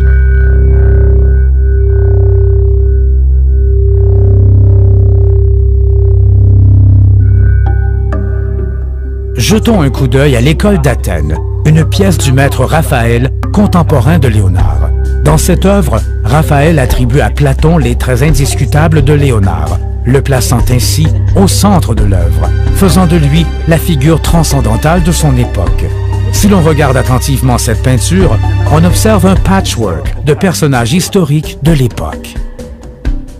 La représentation de Platon sous le visage de Léonard par Raphaël n'est assurément pas une particularité fortuite de cette toile. Premièrement, le doigt pointé en direction du ciel est sans équivoque un geste relié à Jean le Baptiste. Dans toutes ses pièces, Léonard de Vinci utilise et répète ce même geste. D'une certaine façon, cet acte symbolisait sa rébellion secrète face au dogme. Le second détail est beaucoup plus frappant. À son bras gauche, Léonard tient un exemplaire de Timée, le livre de Platon considéré comme la Bible des alchimistes. Dans l'école d'Athènes, Raphaël s'approprie l'esprit de la Renaissance, prouvant ainsi, fait très important, que la pratique par Léonard de cette science secrète qu'est l'alchimie était connue de ses collègues et contemporains. L'investigation sur les morts, l'alchimie, la quête de réponse au mystère de l'âme. Léonard croyait-il en une vie après la mort? Pouvait-on dire qu'il croyait en la réincarnation? Et où aurait-il pu rencontrer et côtoyer de telles idées? Autour de l'an 1494, personne ne pouvait situer Léonard. Il n'était plus aperçu aux endroits qu'il fréquentait régulièrement. Même si la rumeur voulait qu'il voyageât vers l'Orient, la plupart des biographes doutent de ce fait. Les cahiers de notes de Léonard offrent une description détaillée du mont Taurus en Égypte. En arrière-plan, dans plusieurs de ses œuvres, on peut retrouver certains paysages inspirés de l'Orient. Nous pouvons ressentir cette influence dans son travail d'artiste et d'alchimiste. Les biographes affirment également qu'il était végétarien et qu'il avait un profond respect pour les animaux. La destruction de la nature par l'homme l'inquiétait également. Cette philosophie est aussi très répandu du côté des terres du soleil levant. Ceci est plus qu'une simple coïncidence, spécialement si l'on considère les multiples indices qui suggèrent que sa mère, Katharina, était une esclave du Moyen-Orient.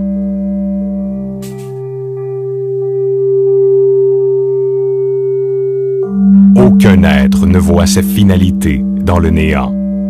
Léonard de Vinci.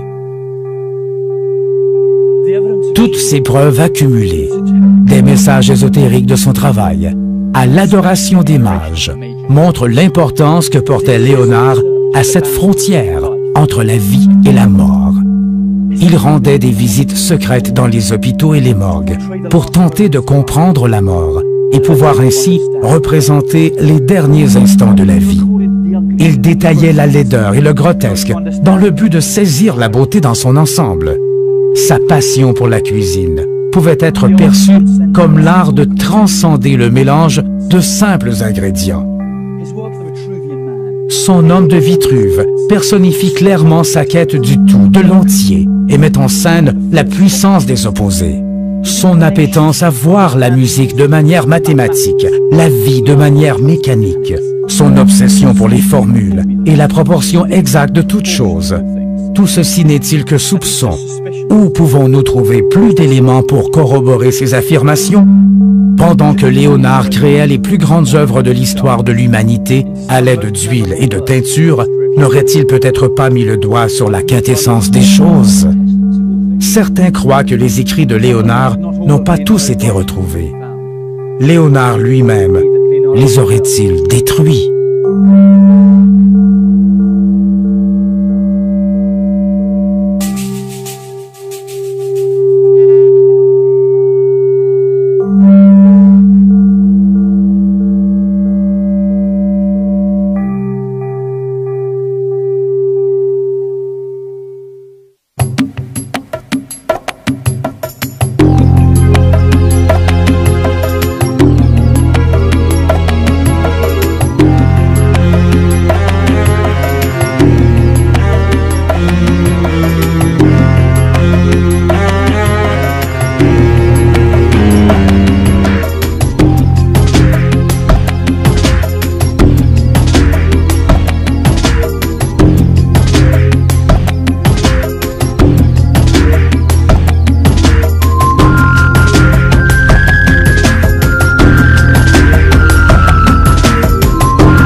Pourquoi 9 Templiers, supposément en charge de la sécurité des pèlerins, se retrouvaient-ils à creuser dans les ruines du temple du roi Salomon? Et qu'ont-ils trouvé? Personne ne le sait. Mais parallèlement, un étonnant ordre de moines, un ordre que l'on peut qualifier de mineur, devint rapidement une des corporations les plus influentes et puissantes d'Europe. Et ils bénéficièrent d'innombrables avantages et exemptions papales. C'est avec le pape Innocent II que leur fut accordé par décret papal un pouvoir absolu et une indépendance sur toute autorité politique et religieuse. La bonne fortune des Templiers durera jusqu'au milieu du XIVe siècle. En plus des exemptions papales dont ils tiraient avantage, ils recevaient des cadeaux et des dons venant de nobles de partout en Europe. Ils amassèrent une si grande fortune qu'ils acquirent des propriétés dans plus de 12 pays et commencèrent à offrir des prêts à des familles royales ruinées. Des prêts qui devaient être remboursés à de généreux taux d'intérêt. Ainsi, les Templiers sont à l'origine de ce qui deviendra beaucoup plus tard la première banque de crédit. Pourquoi l'Église leur réservait-elle un traitement si spécial? Serait-ce à cause des secrets qu'ils découvrirent dans les ruines du temple du roi Salomon? Alors judicieux de penser que la présence du M formé par les lignes cachées et qui rappelle Marie-Madeleine n'était pas une simple coïncidence? Est-ce que le calice serait cet espace, cette cavité formée entre ces deux figures? Ceci impliquerait-il que Marie-Madeleine soit enceinte de l'enfant de Jésus? Qu'est-ce que Léonard de Vinci pouvait penser des femmes? La prédisposition de Léonard pour dépeindre des visages plutôt androgynes, au charme bien féminin et subtil, était notoire. Des visages aux allures presque divines, des contours d'une beauté implacable, impalpable et insaisissable. La féminité était toujours présente dans son travail. Les femmes, les amantes et les vierges restent des éléments récurrents dans ses œuvres. Mais Léonard quitta ce monde en célibataire et n'eut pas d'enfant. De plus, toutes ses biographies ne font aucunement mention d'une éventuelle amante. Pourtant, son travail est jalonné de visages féminins. Irons-nous pour autant jusqu'à affirmer que la dernière scène suggère une autre divinité, aux côtés de Jésus? Une divinité féminine?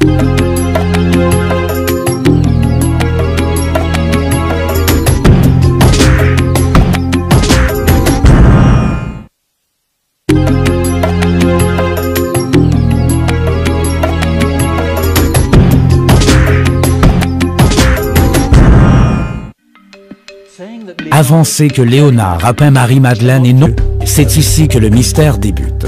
Depuis des centaines d'années, le tableau La dernière scène de Léonard de Vinci, qui est la représentation chrétienne de la scène où le Christ offre la communion à ses disciples et annonce par là même la trahison de Judas, renferme plusieurs mystères.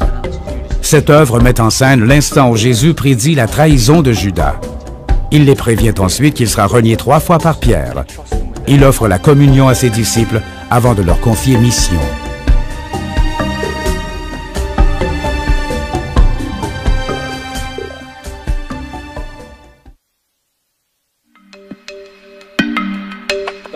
Avec le pain, le vin et la croix, le calice reste le symbole le plus commun du christianisme au travers des époques. Il a été représenté de multiples façons et est source de diverses histoires et légendes. C'est l'emblème du christianisme et l'héritage de Jésus.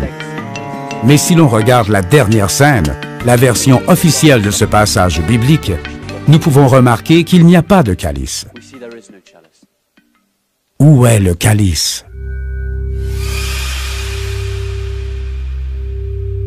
En observant la peinture de plus près, on ne peut s'empêcher de remarquer l'omniprésence du pain. Devant les convives se trouvent des petites assiettes ou des petits verres à peine visibles en raison de l'état déplorable de conservation de l'œuvre.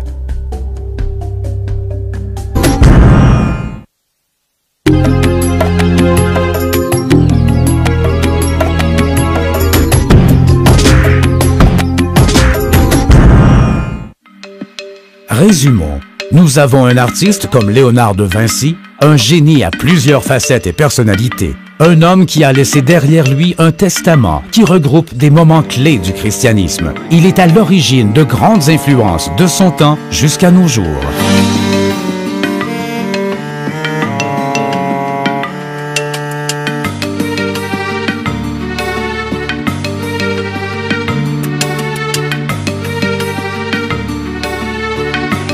Entre la version de Léonard, qui est considérée comme la version officielle, et le même événement décrit dans la Bible, nous distinguons plusieurs différences troublantes, spécialement à la table de la dernière scène.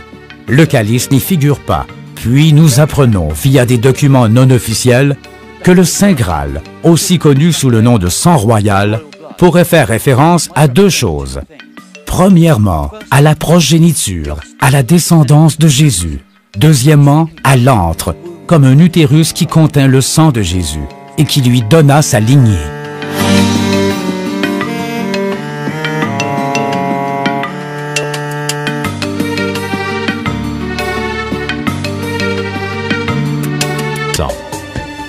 Jusqu'à la dissolution complète de cet ordre, plus de 2 siècles plus tard, les Templiers réussirent à préserver leurs secrets. La torture, la tourmente ne parvinrent pas à les dissuader et à leur faire évoquer ce qu'ils avaient trouvé.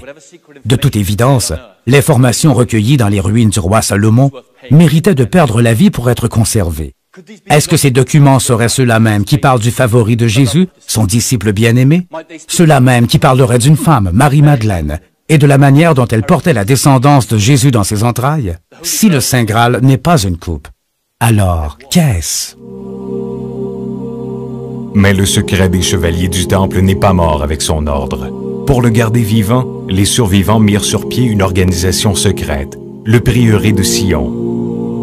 Selon des dossiers secrets, plus précisément selon un mystérieux document retrouvé dans une librairie nationale à Paris, Léonard de Vinci était un membre éminent de ce prieuré de Sion, de cette organisation qui existe même encore de nos jours. Serait-il possible que Jésus ait eu une épouse et une descendance? Quelle relation étroite y a-t-il entre le mystère sacré gardé par les Templiers et la fresque de Léonard, la dernière scène?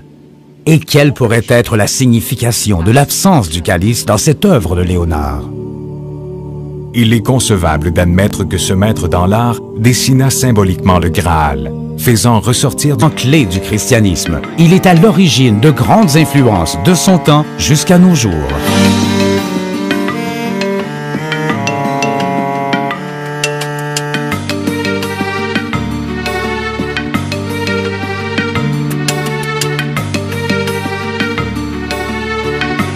Entre la version de Léonard, qui est considérée comme la version officielle, et le même événement décrit dans la Bible, nous distinguons plusieurs différences troublantes, spécialement à la table de la dernière scène. Le calice n'y figure pas, puis nous apprenons, via des documents non officiels, que le Saint Graal, aussi connu sous le nom de sang royal, pourrait faire référence à deux choses. Premièrement, à la progéniture, à la descendance de Jésus. Deuxièmement, à l'antre, comme un utérus qui contient le sang de Jésus et qui lui donna sa lignée.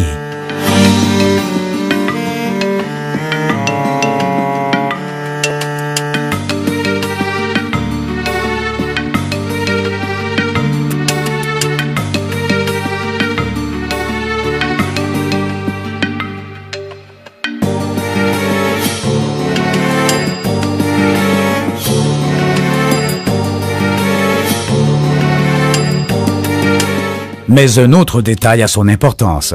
Le disciple qui prend place aux côtés de Jésus dans la dernière scène. Celui que notre là. À quel danger ce maître s'est-il exposé en décidant de révéler cette portion de la Bible? Pourquoi ce secret autour de ce message? Pourquoi la mère de l'Église fut-elle considérée comme pécheresse à peine après avoir lavé les pieds du Christ?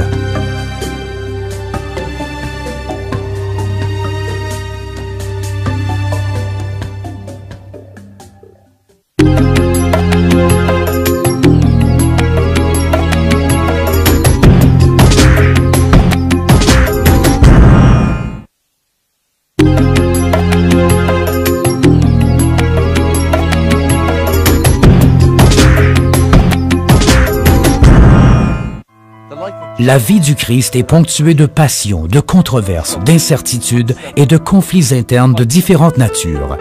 Est-ce que Pierre et les apôtres auraient pu seulement imaginer qu'un jour, cette institution religieuse qu'ils construisaient allait devenir aussi puissante?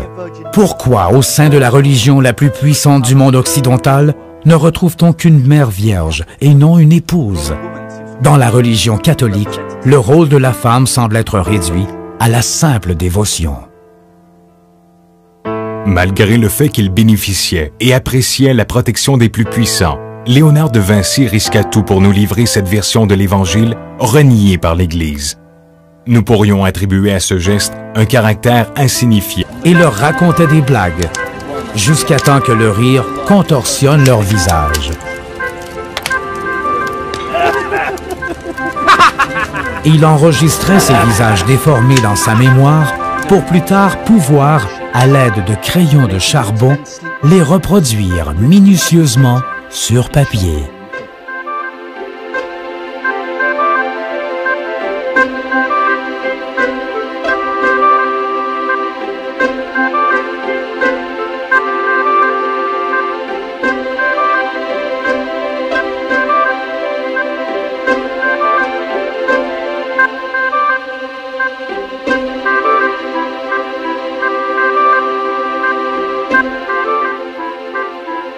La beauté et la laideur semblaient se donner mutuellement une certaine forme de puissance.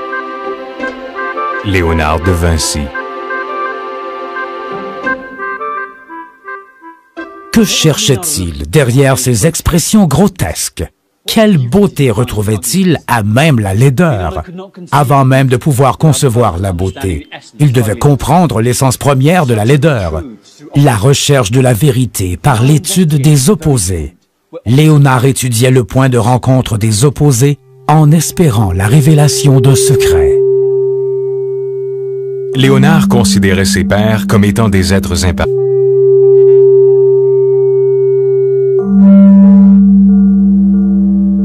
On pouvait retrouver Léonard et son calepin de notes. Partout se manifestaient des bouches contorsionnées et des expressions d'extase. Toujours obsédé par l'instant où la vie quitte un corps, en la quête de l'essence de la vie et à la recherche des proportions exactes des choses.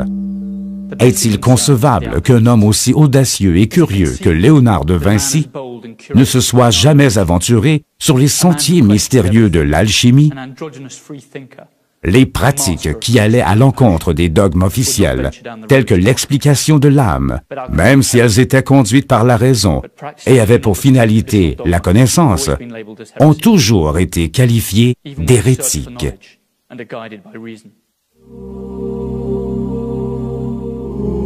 On finit par qualifier l'alchimie d'art noir dans le but de la discréditer et de persécuter ses adeptes. Ce domaine était strictement réservé aux membres de l'Église toute-puissante, aux gardiens du bien et du mal, aux bergers, donc aux travailleurs de Dieu.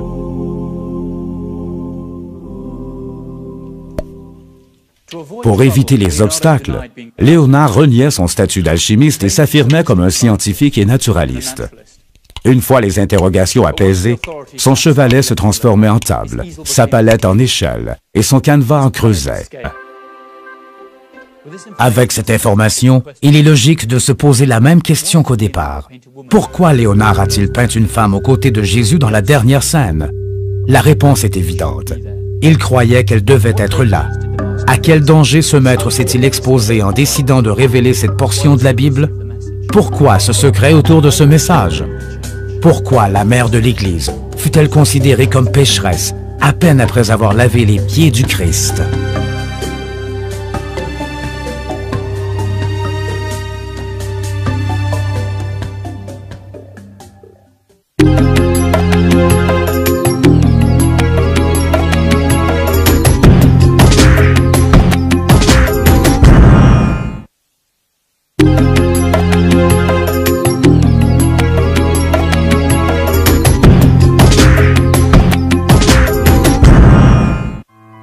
La vie du Christ est ponctuée de passions, de controverses, d'incertitudes et de conflits internes de différentes natures. Est-ce que Pierre et les apôtres auraient pu seulement imaginer qu'un jour, cette institution religieuse qu'ils construisaient allait devenir aussi puissante? Pourquoi, au sein de la religion la plus puissante du monde occidental, ne retrouve-t-on qu'une mère vierge et non une épouse? Dans la religion catholique, le rôle de la femme semble être réduit à la simple dévotion. Avant même de pouvoir concevoir la beauté, il devait comprendre l'essence première de la laideur, la recherche de la vérité par l'étude des opposés. Léonard étudiait le point de rencontre des opposés en espérant la révélation d'un secret. Léonard considérait ses pairs comme étant des êtres imparfaits, comme de simples corps en guise de containers pour transporter les âmes. Peu importe que ces corps soient jeunes ou vieux, féminin ou masculin, beau ou laid. La quête inépuisable de Léonard était portée sur la recherche de l'âme éternelle, de l'inconnu, de réponses aux mystères et aux énigmes.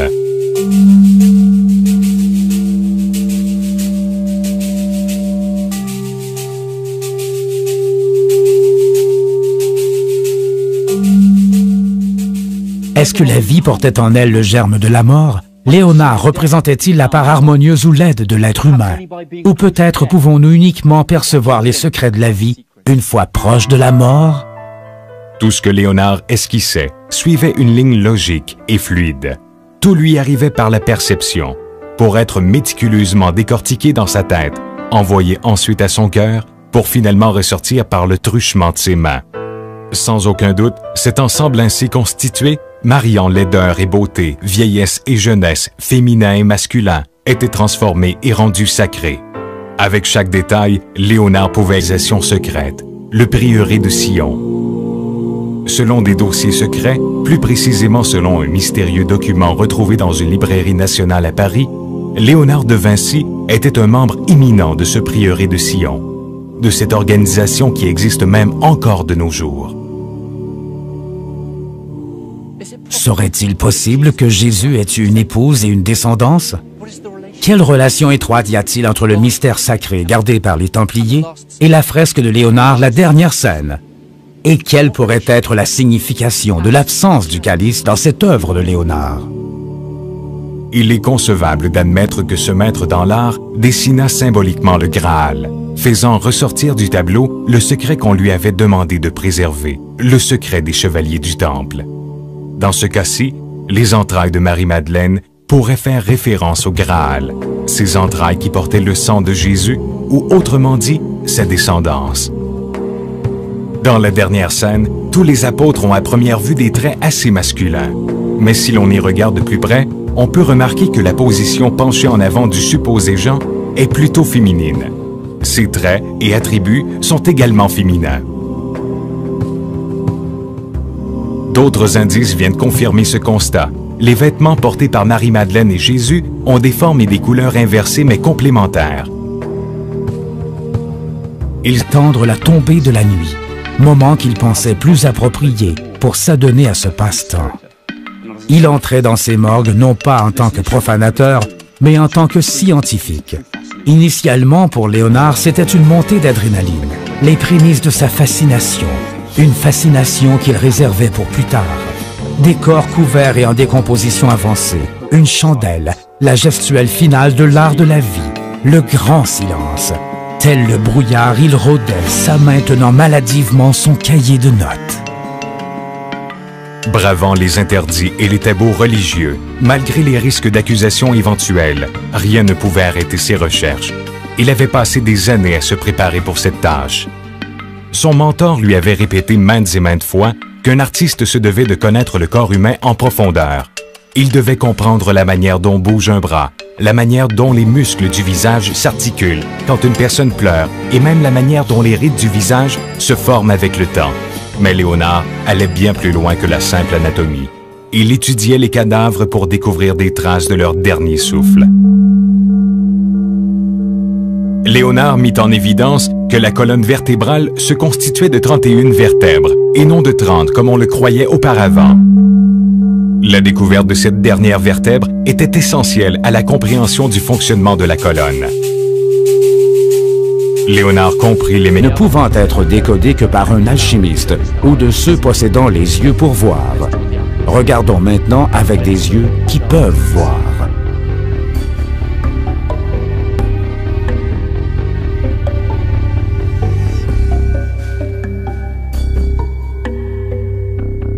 À travers cette œuvre, Léonard nous fait découvrir un paysage rempli de symboles imperméables. Une étude approfondie de ces symboles met clairement en évidence que ce maître connaissait et pratiquait la science de l'alchimie.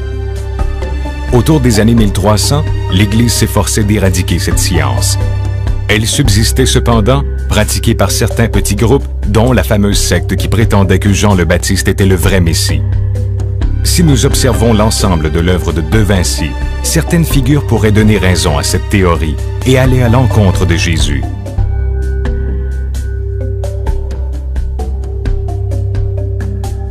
Pour commencer, il y a cette espèce de large et gros caroubier qui fait référence à Jean le Baptiste. Selon la Bible, il mangeait son fruit pour son miel.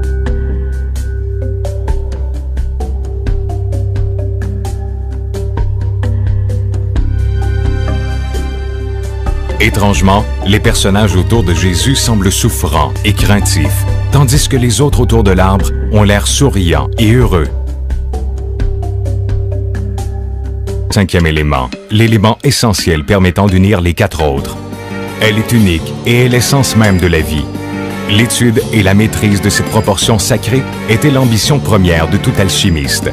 Avec celle-ci, ils auraient pu trouver l'élixir de la jeunesse éternelle, percer les secrets de l'éternité et de l'exode de l'âme. N'est-il pas surprenant de trouver ces symboles camouflés à même les œuvres de Léonard de Vinci? Près de 550 ans plus tard, ces intentions cachées nous apparaissent comme de légers clins d'œil. Des affirmations subtiles, démontrant que l'histoire n'est pas tout à fait celle qui nous a été contée. Ce qui transcende l'esprit est en réalité plus fort que ce qu'ils nous ont énoncé, et que Dieu est proportionnellement aussi présent dans la fleur que dans le dogme d'une cathédrale. Jetons un œil sur l'Adoration des mages, une des pièces les plus révolutionnaires de Léonard de Vinci. Elle renferme une série d'images rappelant des textes secrets et des techniques mystérieuses. Bien qu'artistiquement, cette toile soit en avance de plus de 5 siècles sur son temps, métaphoriquement, elle recèle des énigmes et des interprétations qui ne pourront probablement jamais être élucidées. Plusieurs personnages se situent sur une fine ligne, comme entre la vie et la mort, comme s'ils se retrouvaient au beau milieu d'un cauchemar. Il y a des cages d'escalier qui ne mènent nulle part, des visages qui ne sont pas achevés, des fantômes. Manipuler des cadavres était considéré comme un tabou, et ce depuis les temps anciens. Les disséquer n'étaient pas uniquement condamnés, mais également considérés comme un acte diabolique. Le catholicisme, ainsi que plusieurs autres religions, bannissaient l'étude des corps inertes. Mais pour Léonard de Vinci, la mort n'était pas qu'une plongée brutale dans le néant, mais plutôt une harmonieuse culmination de l'existence. Pour Léonard, si un corps privé de vie était assurément brisé, il n'en demeurait pas moins une extraordinaire machine à explorer.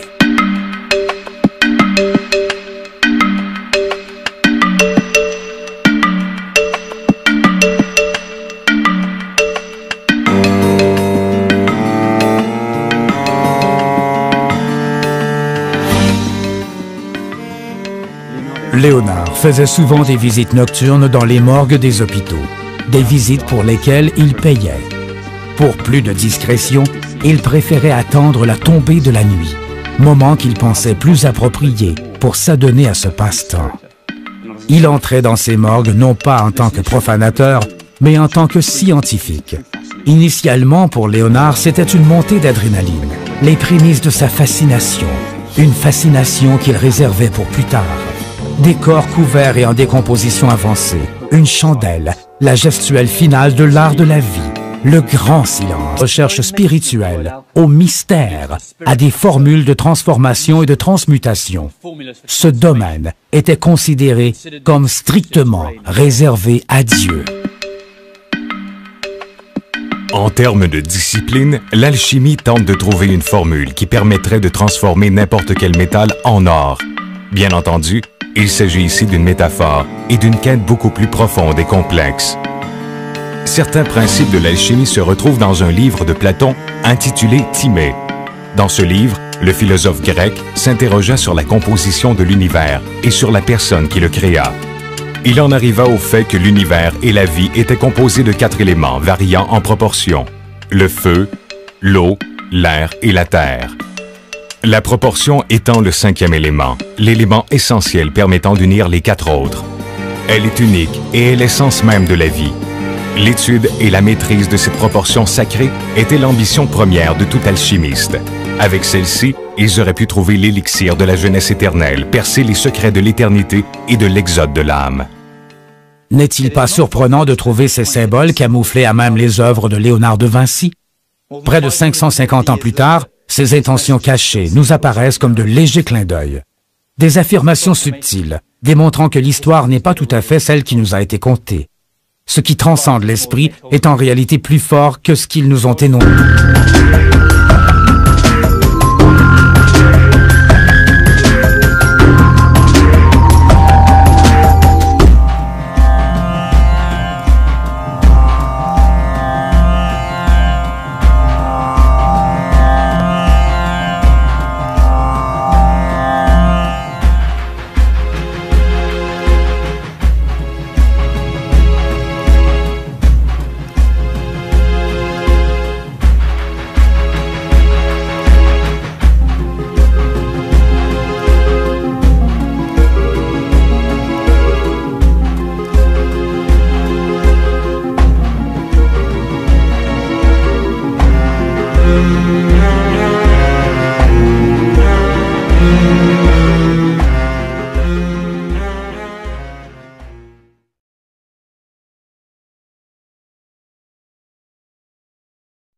Ce document traite de sujets qui peuvent être dérangeants pour certaines personnes de l'auditoire, car il révèle différentes interprétations possibles de faits historiques.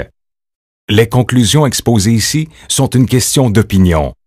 Les preuves sont réelles.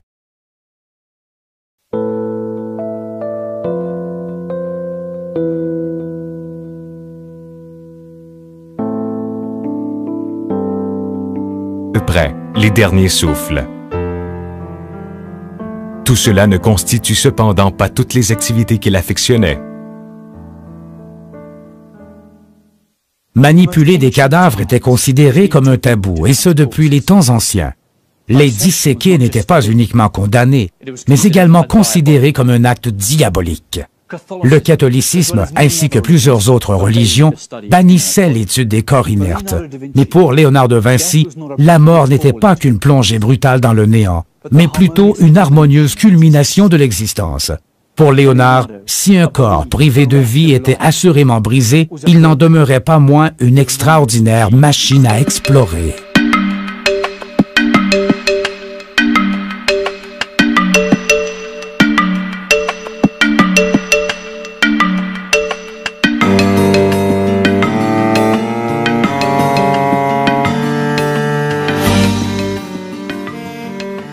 Léonard faisait souvent des visites nocturnes dans les morgues des hôpitaux, des visites pour lesquelles il payait. Pour plus de discrétion, il préférait attendre la tombée de la nuit, moment qu'il pensait plus approprié pour s'adonner à ce passe-temps. Il entrait dans ces morgues non pas en tant que profanateur, mais en tant que scientifique. Initialement, pour Léonard, c'était une montée d'adrénaline, les prémices de sa fascination, une fascination. Premièrement, à la progéniture, à la descendance de Jésus. Deuxièmement, à l'antre, comme un utérus qui contint le sang de Jésus et qui lui donna sa lignée.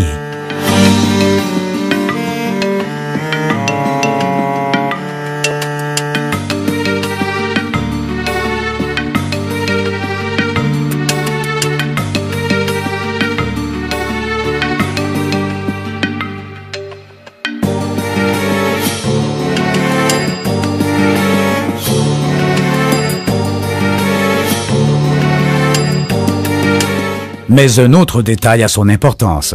Le disciple qui prend place aux côtés de Jésus dans la dernière scène, celui que nous assimilions à Jean, semblerait être une femme.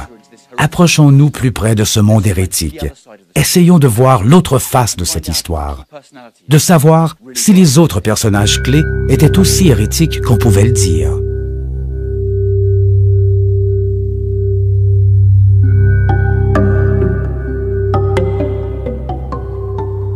La version non officielle nous dit qu'il y a plusieurs documents qui racontent la vérité sur la vie de Jésus, des apôtres et sur le monde pré-chrétien. L'endroit où se trouvaient ces documents n'a jamais été connu avec certitude, ni l'identité des détenteurs, ni même la manière avec laquelle ils furent préservés au travers des siècles. En définitive, ils devaient être immédiatement arrêtés et leur trésor devait être saisi.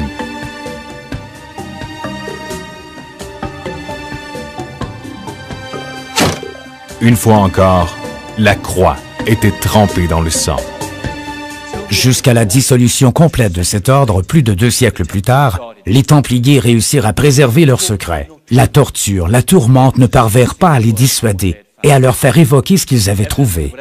De toute évidence, l'information recueillie dans les ruines du roi Salomon méritait de perdre la vie pour être conservée. Est-ce que ces documents seraient ceux-là même qui parlent du favori de Jésus, son disciple bien-aimé? Ceux-là même qui parleraient d'une femme, Marie-Madeleine, et de la manière dont elle portait la descendance de Jésus dans ses entrailles? Si le Saint Graal n'est pas une coupe, alors qu'est-ce? Mais le secret des chevaliers du Temple n'est pas mort avec son ordre. Pour le garder vivant, les survivants mirent sur pied une organisation secrète, le prieuré de Sion. Selon des dossiers secrets, plus précisément selon un mystérieux document retrouvé dans une librairie nationale à Paris, Léonard de Vinci était un membre éminent de ce prieuré de Sion, de cette organisation qui existe même encore de nos jours. Serait-il possible que Jésus ait eu une épouse et une descendance? quelle relation étroite y a-t-il entre le mystère sacré?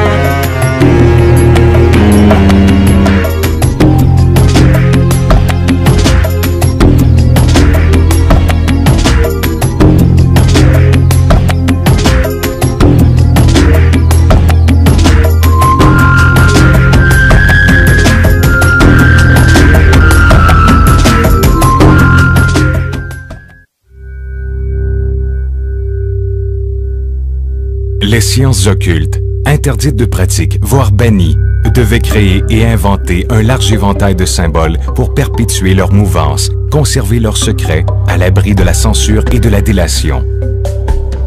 Comment des scènes qui évoquent la transmutation des éléments, la création de l'existence ou même la vie des anges pouvaient-elles être codées et symbolisées? Malgré qu'ils soient généralement cachés au travers d'œuvres illustrées, ces symboles et ces messages secrets se retrouvaient parfois dans l'architecture des édifices et même dans certaines cathédrales catholiques. Au début du 4e siècle, l'alchimie était une branche reniée par la science, mais par ailleurs très réglementée.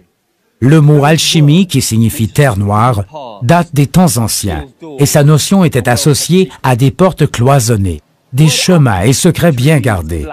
Ces visées sont fortement comparables à celles de certaines sciences d'aujourd'hui, telles que la biogénétique et la